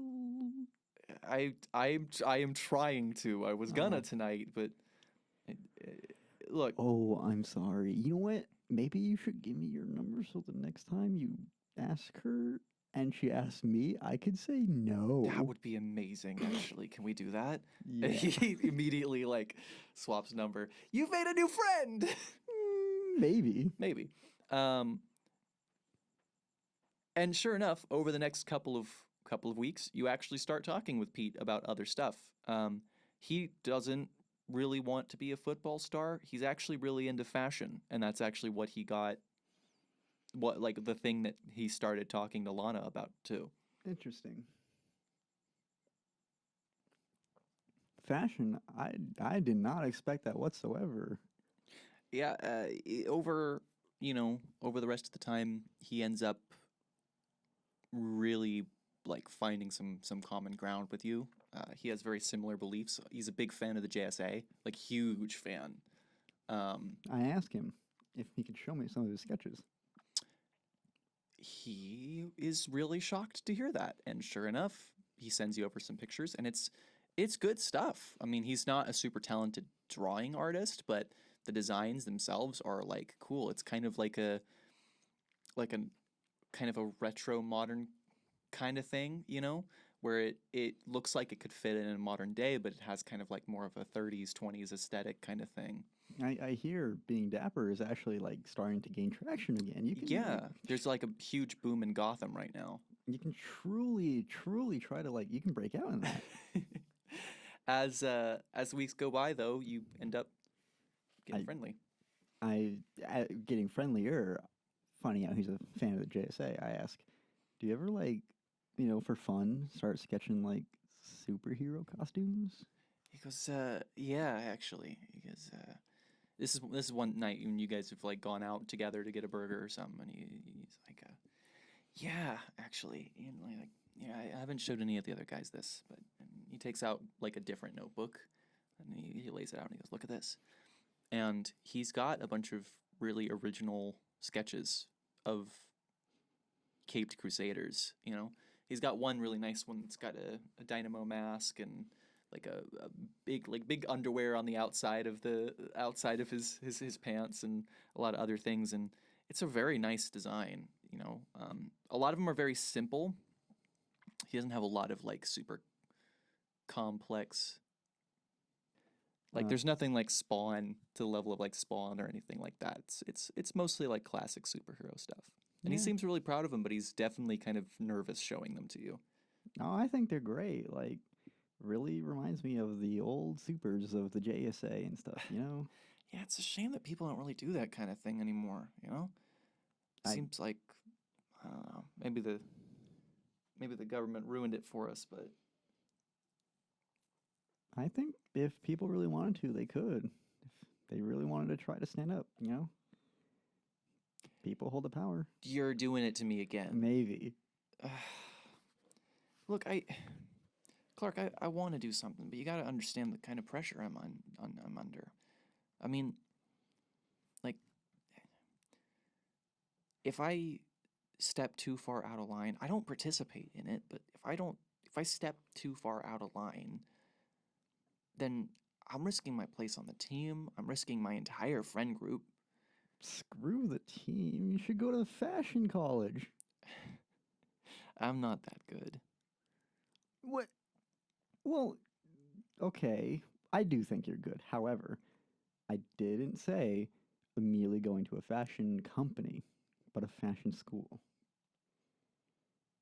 You really think I could? Yeah. If you truly don't think your craft is honed perfectly, then you're not gonna find that chisel here in Smallville. I guess you're right. I do like football, though. I mean, Maybe the fashion school has a football program. I mean, I'm pretty sure schools have that where you can study one thing but participate in sports on the side for scholarships and stuff, you know? maybe I'll look into that. I don't know if Gotham or Metropolis has a fashion school, but I'm sure they have like a prestigious art school that you can do fashion at. I'd rather study overseas or on the West Coast. Really, I'm not really into East Coast stuff. Is there a problem with it? No, I like the sun. I like the sun. I'd like to see California. I You think want to go to Central City? Central City, maybe Coast City. Yeah, I think that's what I meant. Yeah, Coast City would be nice. San Francisco's nice too. Like my pop took me there once when I was real little, and I remember having a really nice time. That could work out for you, though it would really pain me to see you go. Well, we'll see. I'm not really thinking that far ahead. And besides, like, the friend group situation, you really think Lana's gonna want to hang out around them? No, I don't. When was the last time they texted you? Like, genuinely? And he flips over his phone right now, right there, and there's like a group text with all of them, and one of them's saying something like, I think it's a Wojak meme.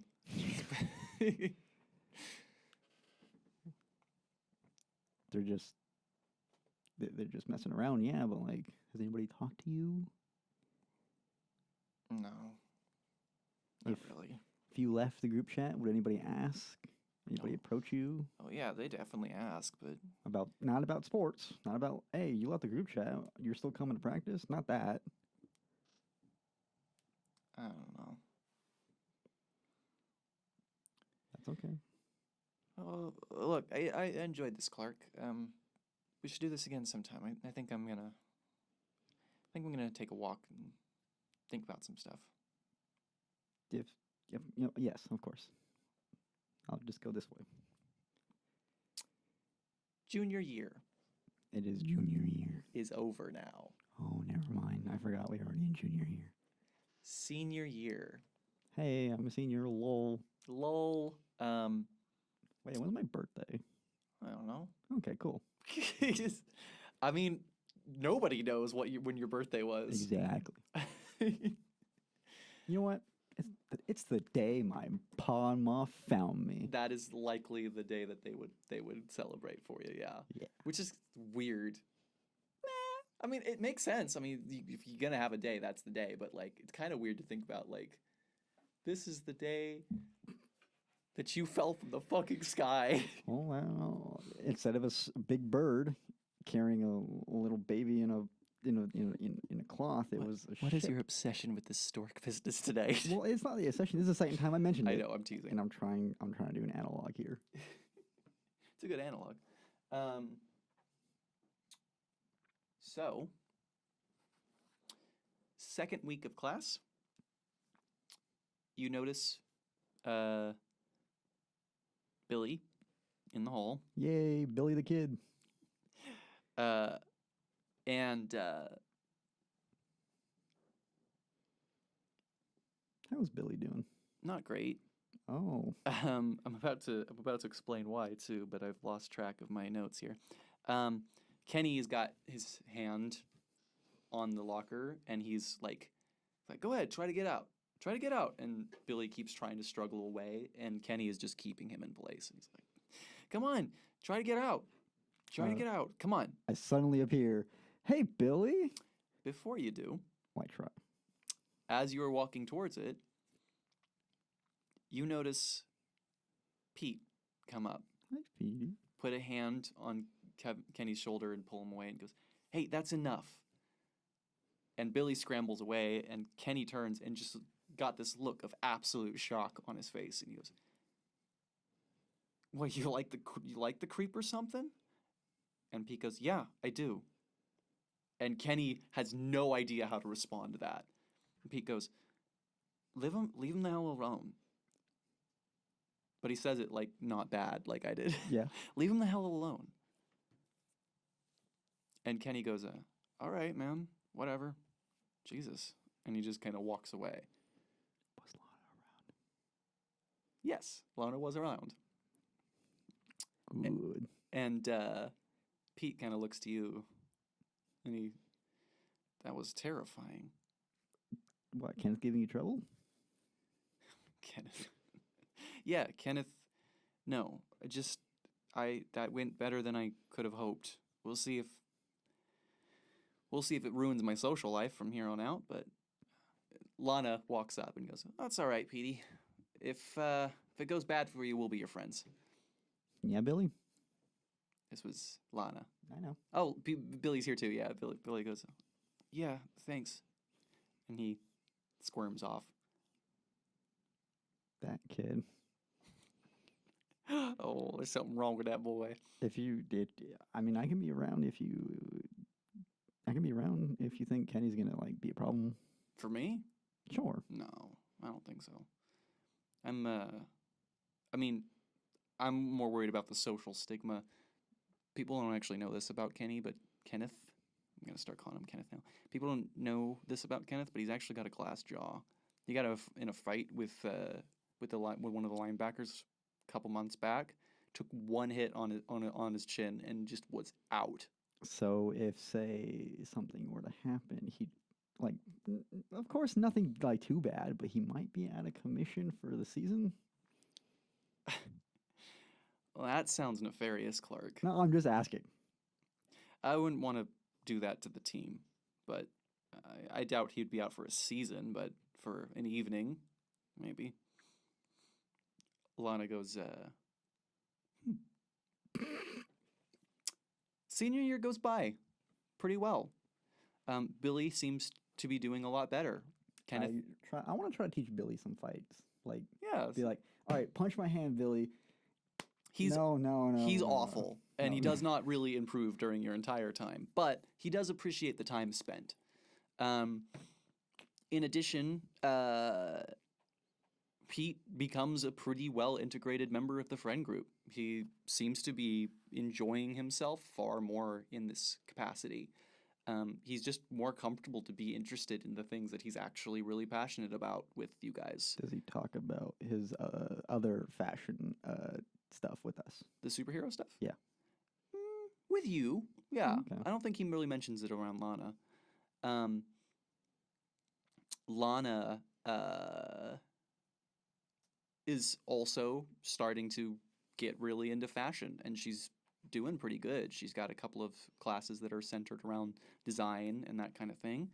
And at one point, she gets a letter for a scholarship, full ride to a university in Paris. Paris? That's the other side of the world. Yeah, and she seems really nervous about it. One day, you guys are out and about, walking through the main part of town, and just roll me an awareness check, actually. Will do. Another 10. Another 10. You hear something. Sounds like a loud bang. A bang. Bang. Like dropping a pallet of wood on asphalt bang. You realize that it more sounds like a tire popping. Where? Like, where am I and where was this bang? You're in the middle of town with Lana. She's kind of walking across and she's talking about going to Paris. She's like, I don't even know how to I flunked freshman. I flunked sophomore more French. I don't know how I'm going to keep up with the language there. I guess I can maybe try to... Maybe I can fit in some tutoring later this semester and see if I can get it in. You can use Trilingo. Trilingo. I don't know how effective that is because I feel like everybody I know is using it and none of my friends are getting any better at languages. I don't know. It's worth a shot, I guess. The pop comes. You recognize it to be over by the bridge by the river. Like, can I like see? You can. Between your X-ray vision and your enhanced eyesight, you do. You actually do see, not too far away, a truck that is transporting, ironically, tires, has just lost a tire and has crashed into the railing of the bridge and is dangling over. Do you hear that? Hear what? What are you talking about, Clark? How fast do you go? Well, I don't have super speed. That's true. So however fast my human legs can take me. I will say, though, if you wanted to move fast, just 1 foot off the ground, I don't know, like the physics would work about that. I but, would like, say it'd be fine. okay. What? You're just a blur. If you say so. Well, okay. Well, I try to keep up appearance. Yeah, I try to keep up appearances, of course. At first, I run like a human, but like when it kind of seems like Lana's not in front of me and would see that like I just teleported, then I start using my super. I'm gonna say in order to be able to make it in time, you might have to cut it kind of close in terms of what's possible. All right, never mind. I don't want to cut it close. I want to, be there. So in that case, you zoom, and it's not obviously superhuman, but it is weird. And you just boosh, and in a second you're there, and you grab onto the back of the truck to keep it from falling. Oh no, actually, you described to me what the fuck you're doing here. What is that? What can I see immediately? What is the sight? Immediately, the truck. It is leaking tires from the top that are just kind of falling around and bouncing around. It's tipped over, and it's dangling just like it's about to fall into the river face first. The front cabin is smashed pretty bad, and the driver seems to be stuck. He can't seem to get out of the seatbelt. There's only one guy. Yes. Is it too far away for me to like one hand dangle on a cable bridge or something, and then like reach? You could probably do that, but the truck will definitely fall unless something supports it to keep it from falling. Can I like place my hands on the bed of the truck in the back and just kind of easily? Yeah, even staying out of the rear view mirrors, you're able to tilt the car back, and if you give me a strength check, you might even be able to pull it back onto the bridge. Check this out. I got an 8. An 8 with a nat 1. With a nat 1. That's not great, but you know what? That is still enough to fucking do it. Yeah, you're able to pull the truck back with a decent amount of effort, and it pulls back up, and you're able to get it all the way back onto the road. And the guy starts to try to get out of the thing. Danger is averted. I guess, hello? Anybody there? No, there is not. And just like that, you're back with Lana. Just like kind of around the corner, and you like come around naturally. I'm like, you didn't hear that? Where? You went so fast. What happened? I thought I heard a bang. Why? Oh my God.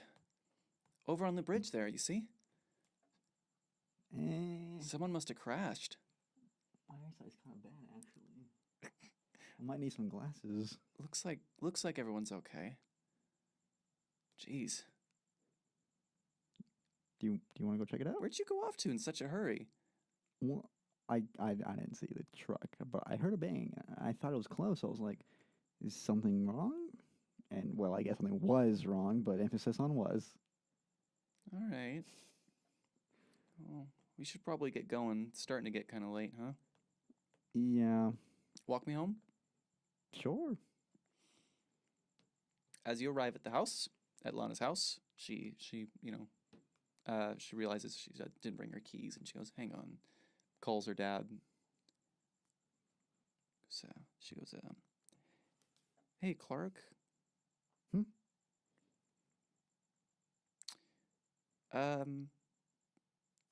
This might be a stupid question. Nobody answers the phone, so she calls back. She goes, are you planning on doing anything for prom? I was kind of thinking about seeing my options for the future because it's coming up pretty fast, and I don't know, like staying at the farm.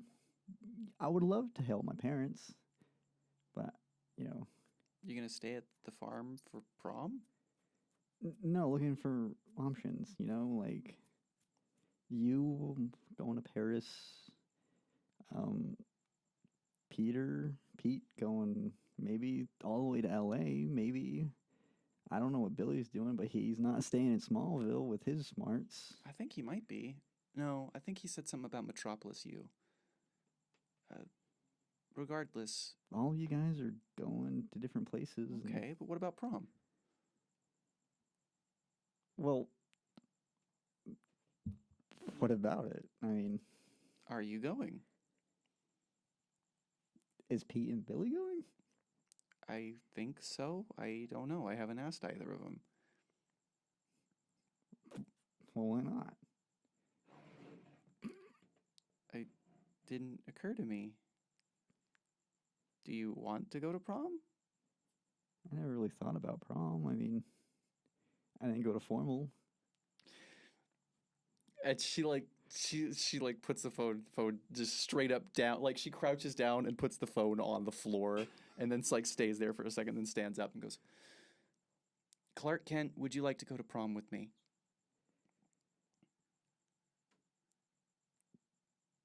I'm physically speechless. And continuously so. Every now and then I look like I'm about to say something. You're taking so long to answer this. This is a bad sign for me. No, it's not that.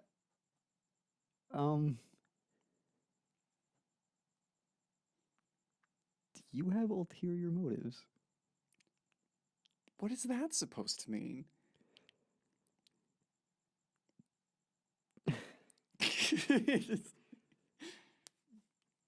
Lana,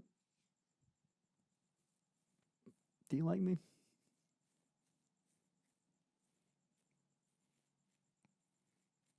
She knocks on the door. She goes, "Mom, let me in. Mom." She should be home by now. Maybe let's try out back. Yeah. And she hops off the porch. Take her phone if she forgot. Yep, she did leave it on the floor. Tries the back door. No response. Is it like a? Can I see inside? You could. Oh yeah, I could. I'm trying to see through the window, but I'm actually using my X-ray vision. You do see Lana's mother. She's on the floor in the kitchen. Without saying anything, I just kind of, with enough Yeah, you just break the door, but not in a way that is obviously. I'm not gonna wreck the hinges. I'm just gonna break the little knobs section part. Yeah, exactly. And run inside. She goes, "Oh, Jesus, Clark, what are you?" And as you go in, you can see that she is unconscious on the floor.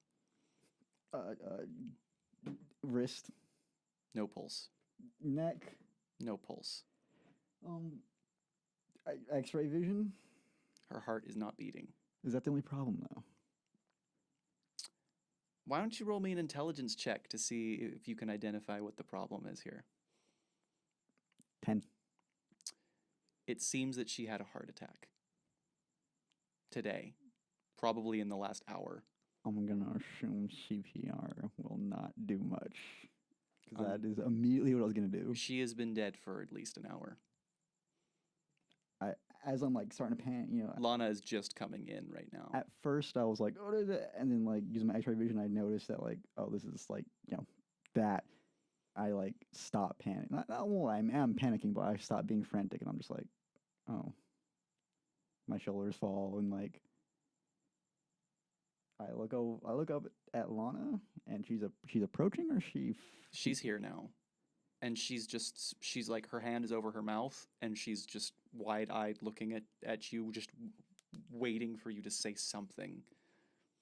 I straighten up, standing, and then I walk over to her and wrap my arms around her. When the police and the ambulance, the town doctor probably actually, when the town doctor eventually arrives, he declares it as a heart attack, and the next couple of days are kind of chaotic. Neither you or Lana go to school, and instead, Ma Kent offers a spare room to Lana for the rest of the semester for however long she needs. Does she not have a dad? Because I thought you said she called her dad. She called when? When she was locked out. No, she was calling her mom. I thought I heard dad. You did say, I did say dad. I meant mom. Oh, okay. I did. You're right. You did catch me say dad, but I meant mom. No, her father has been out of the picture for years. So she's got no, like, that's her house, but she's not. Yeah. She's not staying there. So for the next couple of weeks, and actually for the rest of the semester, she does end up staying at the Kent house, and she's pretty shaken up. But in a month, she's already doing a really good job of putting on a brave face for classmates and stuff. You can tell that she's still recovering, but she's doing a good job of continuing with life, Does she ever vent to me? Does she ever say anything, or? Every once in a while. She's been pretty open with you about that kind of thing. She's not keeping it in. It's just that she's doing a good job of not letting that break her, Sure. If she ever just wants to sit in the same room, all for it. I tell Pete. Pete knows. He's been by. He's brought food and everything. Like, No, yeah. You know what? Actually, I try to get Lana to come out. Hang out. she does. It's hard. Pete comes with us. Of course he does. Ma Kent at one night, not too long after it happened, sits down with you and goes, Lana and Pete went out. Are you okay? You've been very strong for her, but you were there too. I don't know how to feel. I used that night. I used one of my abilities to like see like inside of her mother, because I thought, I don't know, I don't know what I thought, but like I was so prepared to do something, to like CPR, to do I don't know, do something. But then finding out that like she was already long dead, I don't know, like. What could you have done, even if you were there? Something.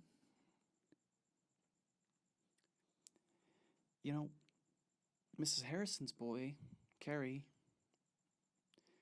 he was saying that same day he blew a tire transporting some goods into the town, and his truck nearly went over the bridge. And at some point, just before it went over, suddenly the car just rolled backwards into place.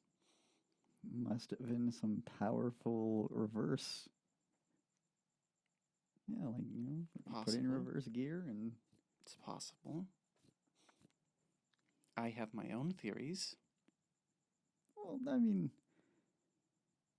Lana was like, hey, it's over there. Something happened on the bridge. And then I said, wow. Because I was with her. You're a good boy, Clark. Couldn't do nothing. I know. So I don't know if I couldn't do nothing with her mother. You've got so much power, son. But, well, there are going to be some battles that even you can't fight. Some day, even Jonathan and I are going to die. Don't say that. It's true. We can deny it all that we want. We can pretend that it won't happen, but it will happen someday. And it will happen to you, I think. It's important. That's not something we have to confront every day, but it is something that we have to remember. You do what you can, Clark, and that'll be enough.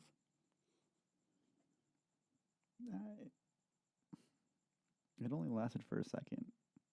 I'm pretty sure, but do you think if I didn't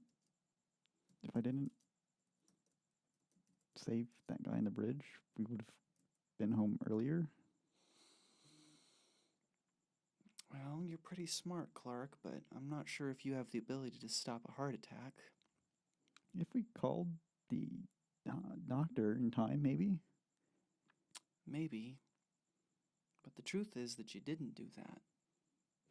And instead, you very likely saved Carrie Harrison's life.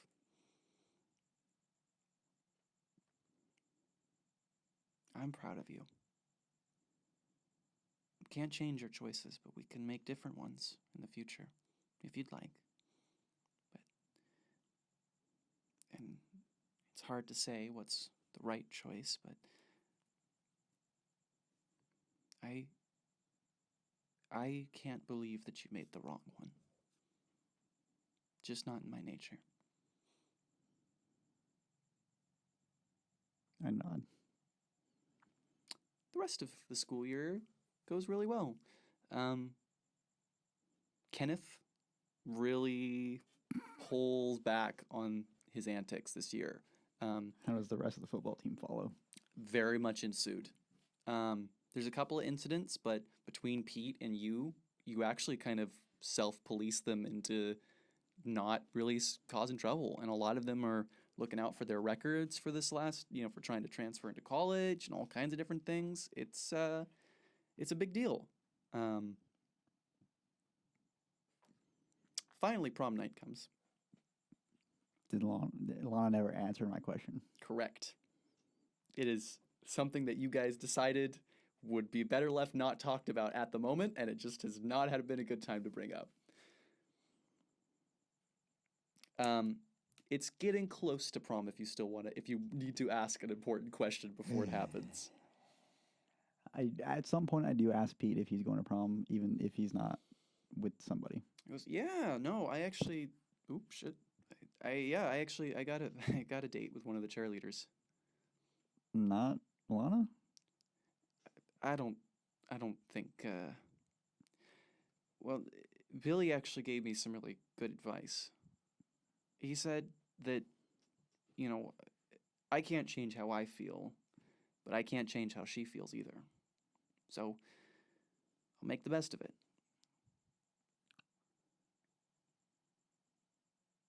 I see. As I slowly turn to my side and just sigh to myself. Okay. Then I guess over when it approaches, I do semi accept, like more like I just say like, so when do we leave? You know, like I don't outright be like, Yeah, yeah, we're going to prom. Let's go. But I'm you like, guys still avoid the hanging sword of Damocles, but we never like you do start making plans. we never actually. There is no definitive answer, but we were basically. I am like, so should we leave at like 7? Yeah, you yeah. know? And you guys get, you guys have nice outfits, and when you arrive at prom, it's a nice time. Lana is having a lot of fun. She kind of drags you onto the dance floor in a couple of instances. And Coordination. at one point, she's like, "This is so fun. I'm having such a great time." She lying. No, she's not. So at one point, you see her laughing with a couple of other people, and she makes a joke. She goes like, all right, you ready?" I am Kenneth Braverman. I am the superior life form on this school, and I will do what I please, when I please, when I please. And a couple of the other girls giggle. And then Kenneth walks up behind her. And I'm there too. you are. And he kind of looks at Lana. He goes, "Hey, Lang." She turns around and goes, "Hi, Kenneth. I was just talking about you." He goes, "It's Kenny." And she goes, "Uh-huh." He turns to Clark and he goes, "Hey, Clark, can I see you out front for a minute?" He turns to me. Yes. Sure. Kenny. "Thanks, pal." And he takes you out front. And as you guys step out front and step into kind of the cold air, he goes, "So, turns out I just got my scholarship denied." What? "Yeah, they backed out at the last minute." Do they give you a reason? Mm-hmm. Oh, what? Apparently, my conduct was not lined up with what they expected of a student that they would accept. But your conduct hasn't really been rowdy since, I'd say, end of junior. Okay, and also, somebody reported me, didn't they? You've had it out for me from day one, Kent. Out and out for you. What are you talking about? You've been this with me ever since. Just a little bit, that fake smile that, like, you're full of shit, Clark. What? I'm just gonna tell you this. It's open season. All right? I lost my chance, so now you're gonna pay for it. Wait, hold. Let's back up. I didn't write your essay, so I had it out for you for 3 years. Your friends pulled chairs from under me, threw textbooks at me, tried to trip me. I brought you guys alcohol. You tried to spike my drink. Yeah, I did do that. Didn't work out, though. I've done nothing. Oh, don't play innocent. I know you love to play the Boy Scout, but you're nothing like that. I did not call up Constantly- your college and be like, Kenny is being a bully. I didn't do that. Yeah, and not cool going out with Pete's girl, too. In front of him, no less. Who? Did you even tell him? Lana? Yeah, Lana. He's had a crush on her since freshman year. Everyone knows that. Yes, everyone knows that. It's Including obvious. Lana. I think. But she just always kept going to me. Yeah, some fucking friend you are. I Look, tried my best to get them together. I'm not going to make a scene here, but you and your horror girlfriend are going to have a real hard time this rest of this year. And Wait, hold on. No. he does grab turn him. he does turn around, you grab him, and then a fist collides with his face. Because Lana had walked up and she just clocked him in the face. And he goes down and he's unconscious. Lana, why'd you do that? That wasn't very nice of him. Well, no, that's why. She's like shaking out her hand. No, you're right. But I still had a few words. Felt good though. I'm sure it did. but you shouldn't make a habit out of that. I think I got it out of my system. Sure. A couple of the other students have kind of crowded out front. One of the chaperones has come out and gone, "Oh, Miss Lang, What do you mean he fell? Slipped on the ice I'm sure he did." in the farming A season. couple of the other football stars are out too, and it looks like they're like gonna try to do something, and then Pete kind of laughs and he goes, "He has always had a glass jaw," and the football stars kind of laugh a little bit. Should someone take his phone and call his parents? The chaperone is already in the process of making a couple of phone calls. Goes, "Everybody go back inside. Nothing to see here. Nothing to see. Kent Lang, you're going to have so much detention for this." I literally did nothing. And Lang didn't either. You still end up getting the detention. But you know who shuts the hell up? Kenneth. It's not worth it to him anymore. And he's lost a lot of the respect of the football guys too, and a lot of the popular girls in the school who are friends with Lena now. Lol. It's less of that, and it's more of like, I cannot believe that he could not even back up his shit for like 1 second. Like, you know. Plus, Lana has endeared herself to a lot of the popular girls, and Pete's endeared himself with a lot of the popular guys. So between the two of them, it's like Kenneth just doesn't have the power that he has anymore. I just slink back into the background. Not too long after that, graduation's almost here. Did you apply for any colleges? I feel like that's a conversation I need to talk to with my parents. Very well. As you set up, or as you come to the dinner table one night, pretty close to when it's time to make submissions, Jonathan kind of looks up and plates and goes, "So, you thinking about college yet, boy? Son?" Yeah, that's kind of what I wanted to talk to you guys about. Everyone, like it almost seems like the next generation is going to be here in Smallville. You know, everyone's going places, but where does that leave me? And he kind of looks to Martha, and they both go. She goes, "Well, of course, honey. You know we'll support whatever you choose to do, and you could do anything." Jonathan goes, "Obviously, we'd rather you not do something like join the military."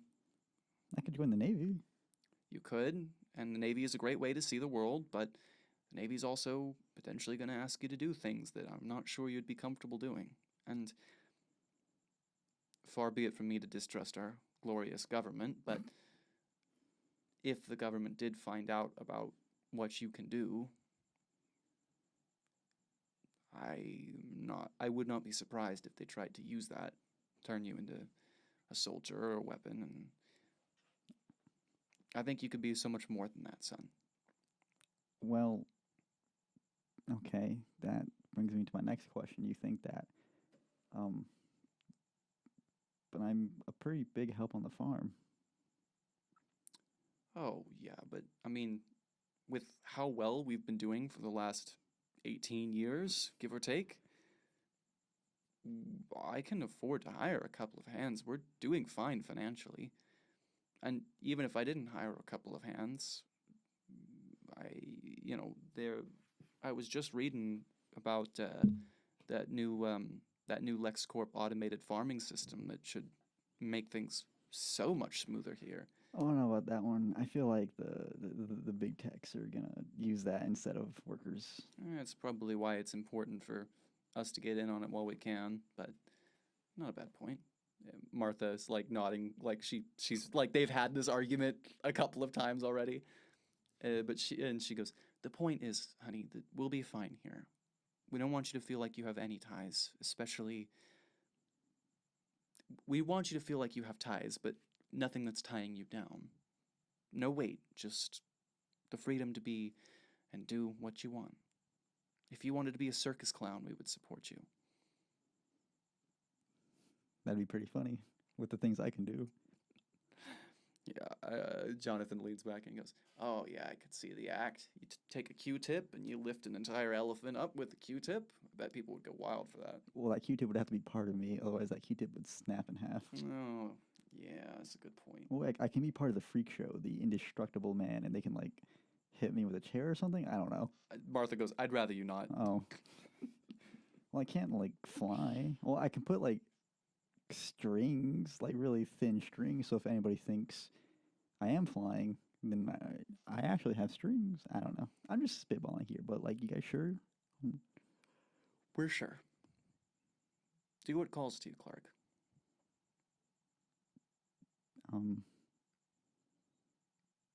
You're you're not gonna miss me at the farm. You're not gonna wish you had my ability to rake entire fields in seconds. We'll miss you all right, son, but we'll miss you for a lot more reasons and far deeper than any chores or yard work can do for us. I see.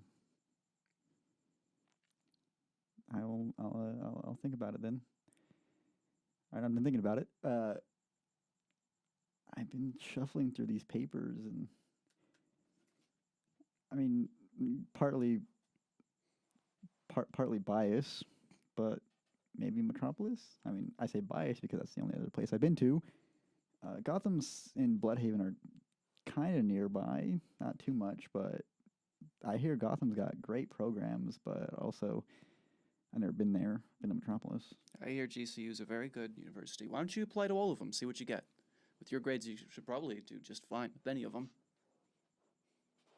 Maybe I will.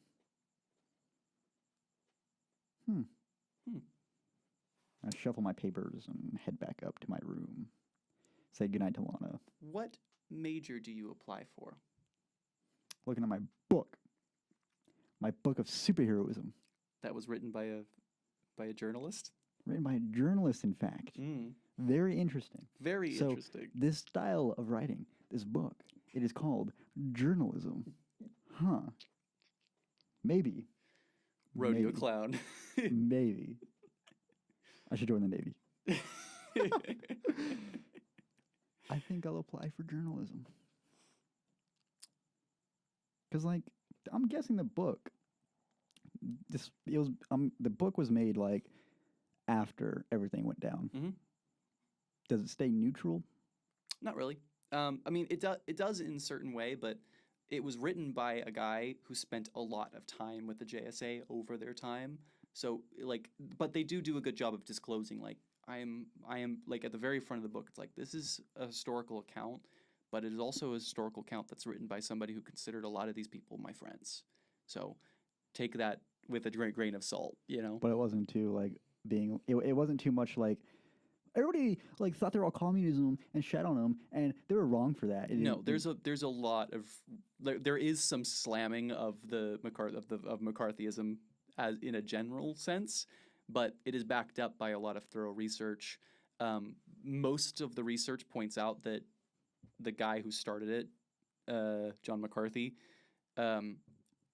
he just kind of said that he had a list of 50 Soviet agents that were a part of the government, and nobody ever double-checked him on that. And there's a lot of evidence that points to the fact that John McCarthy did that purely for the clout, quote unquote.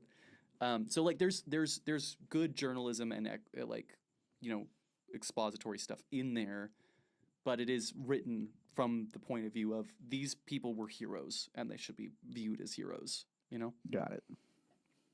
Well, whatever. Journalism, well, I guess English, parentheses, journalism, major. That night, you have the dream again. You haven't had this dream in years now.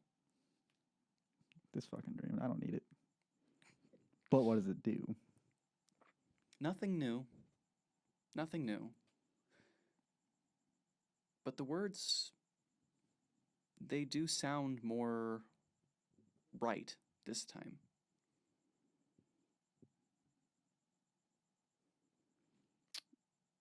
So I'm able to discern what's happening. No. Oh. Well, how about when my when my biological father normally walks away, so to speak, can I try to will myself to extend a hand? You can, and this time you're able to reach out and grab his shoulder. And he turns around to face you, and he puts a hand on your shoulder too. And he smiles. And then you wake up. And this time, you're floating above your bed again. Real quick, I feel like if anybody walked in on this, they'd think I'm being possessed. Correct. It would look like that. But this time when you wake up, you don't have the same feeling of panic that you did before. And because of that, it doesn't go away. Can I want to lay back in bed. Can I go back in bed? You can. Like. You control yourself as you lower yourself back down to the ground or back down to the bed. Sure. Okay. Put on my slippers. Mm-hmm. I want to go to the barn. As Go you to the go, ship. as you go to the barn, and you go up to the ship, you put your hand on it again. You still feel that same vibration that came every time that you do it. This time you notice something you haven't noticed before. What is it? There's a section of it that looks like it's been burned. It's always been there, you just haven't really noticed it before. Glide my fingers over it. It doesn't have that same feeling when you run across it. And you start to realize that it looks like there could have been more attached to it that's no longer there. My X-ray vision doesn't do jack. Nope. Looks like almost like it's been broken into two different parts. I can't like stick my finger in there or anything like that. You could. There's circuitry. Interesting. Did we ever unwrap my blanket? I mean, probably at some point. Oh, okay. So there's nothing inside the blanket. No. There was you. You were inside that blanket. Oh, really? So it looks like something's missing? Mm-hmm. Almost like a chunk of the ship. Like it's been split into two different parts. So the ship is actually incomplete. Correct. That's weird. I wonder if I have a cousin. I don't wonder that. Instead, I inspect every last part of the ship I could. Press, glide my hand, speak any phonetic gibberish I remember. Think about my biological father while I'm doing it, too. Everything. The seat, nothing is left untouched. You don't find anything new. No connection, nothing that can lead you back to some revelation. It's just metal at this point. That's okay, because it's just metal from a time long ago. As you walk out of the barn, you look up at the stars and you see a shooting star cruise past. And you feel the wind through your hair. The Man of Steel scene. I want to see if I can go high. You crouch down as low as you can get, and you press off of the ground. And you go far. You go so high that you start to pass some of the early levels of clouds. You can see all of Smallville, every light in there. And then you stop. How's my breathing? Fine. Coolio. Looking around. You see the whole town. People going about their evenings, people with lights on at home. There's a group of people stumbling out of a bar and they're all singing songs and laughing with each other. And then you look out at the horizon and there's so much more world out there. It just goes on and on and on. Zoom. As far as you can look. It's Different? It's different. Do I see like deer running across plains? Maybe see a tornado with nobody in danger. It's just a tornado happening somewhere. You even see a caterpillar on a leaf, Oh, kind of weird. just kind of cruising about his day. Or his night. Yeah, cruising about his night. And I feel calm, tranquil, serenity, solace.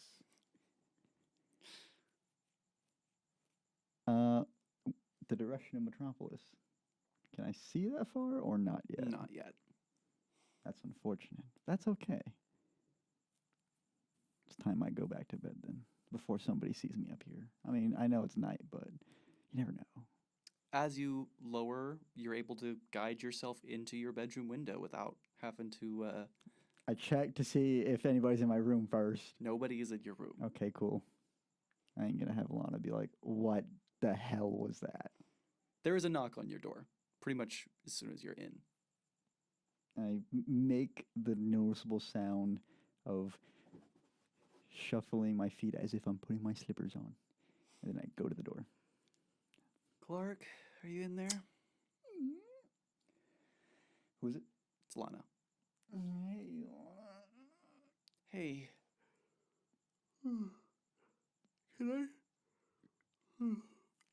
Can I bring my pillows and stuff and sleep on the floor in here?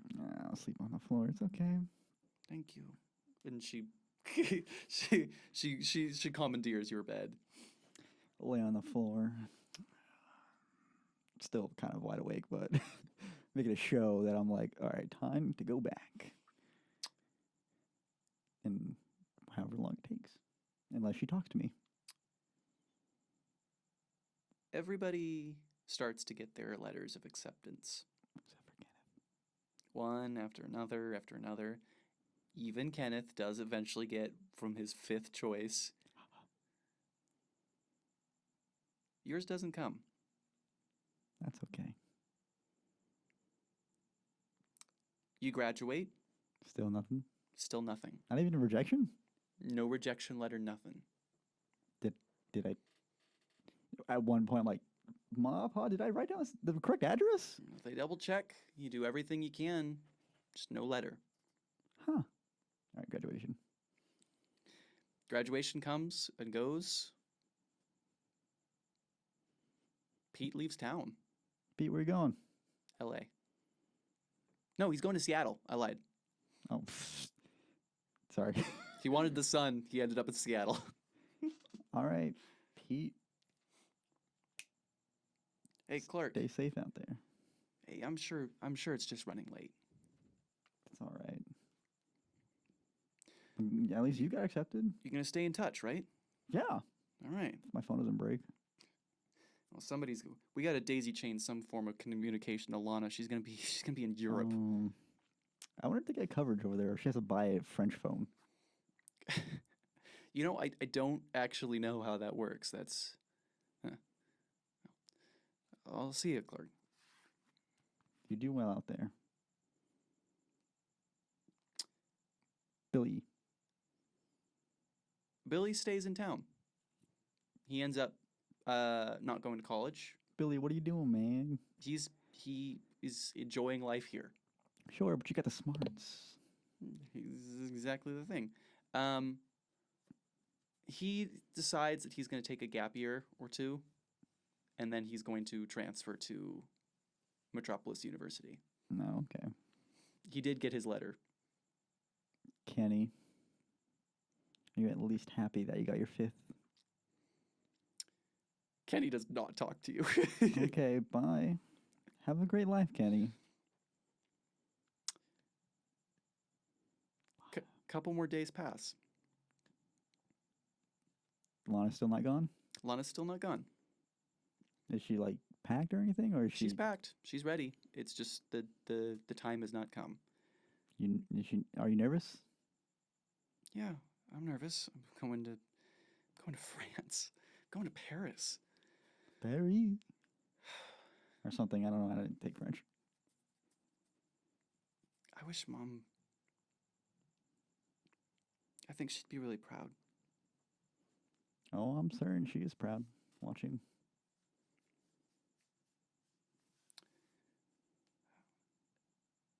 Finally,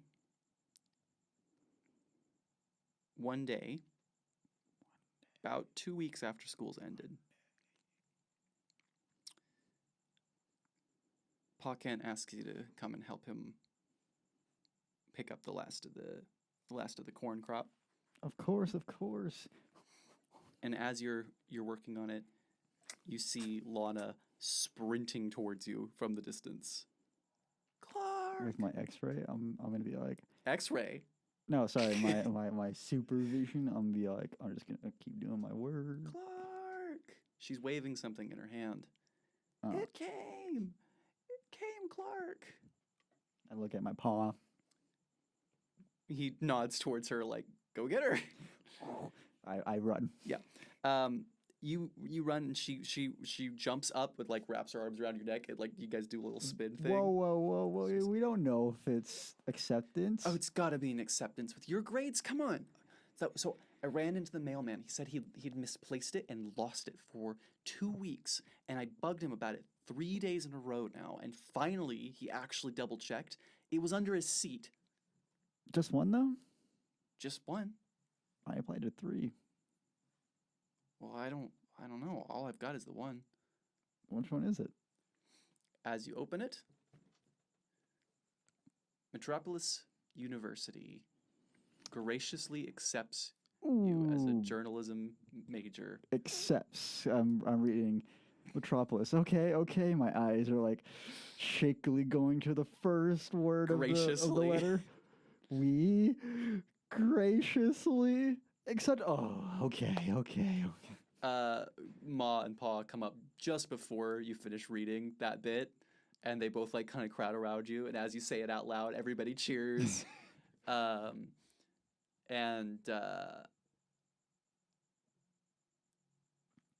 The other 2 letters never come. Never. Oh, fuck no, then. Maybe I do want to go to There's Gotham. not even rejection, which everybody else you know who got letters got rejections. What if I wanted to go to Gotham? I'm sure there's like nice things going on down there or up there, right? Like, I'm more than certain I can handle that place, right?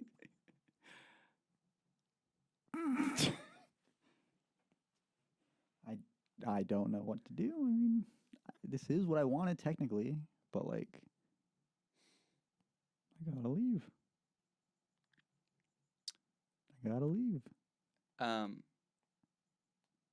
Martha comes down the night before you leave. She presents you with a little box. She goes, care package for your trip. You're going to come visit as often as you can, right?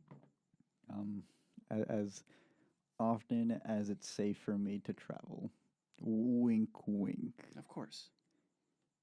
Open it up. What is it? It's a care package. Now open it. What if I use my X-ray vision? It's lined with lead. Ma! I learned that trick 10 Christmases ago, not falling for it again. But you already I didn't know it existed, and then you gave it to me. Why do you need... I pop open the lid. As you pop it open, inside is a shaving kit, 3 packs of ramen noodles. I'm like, am I doing facial hair? 3 packs of ramen noodles. Classic. Yeah, exactly.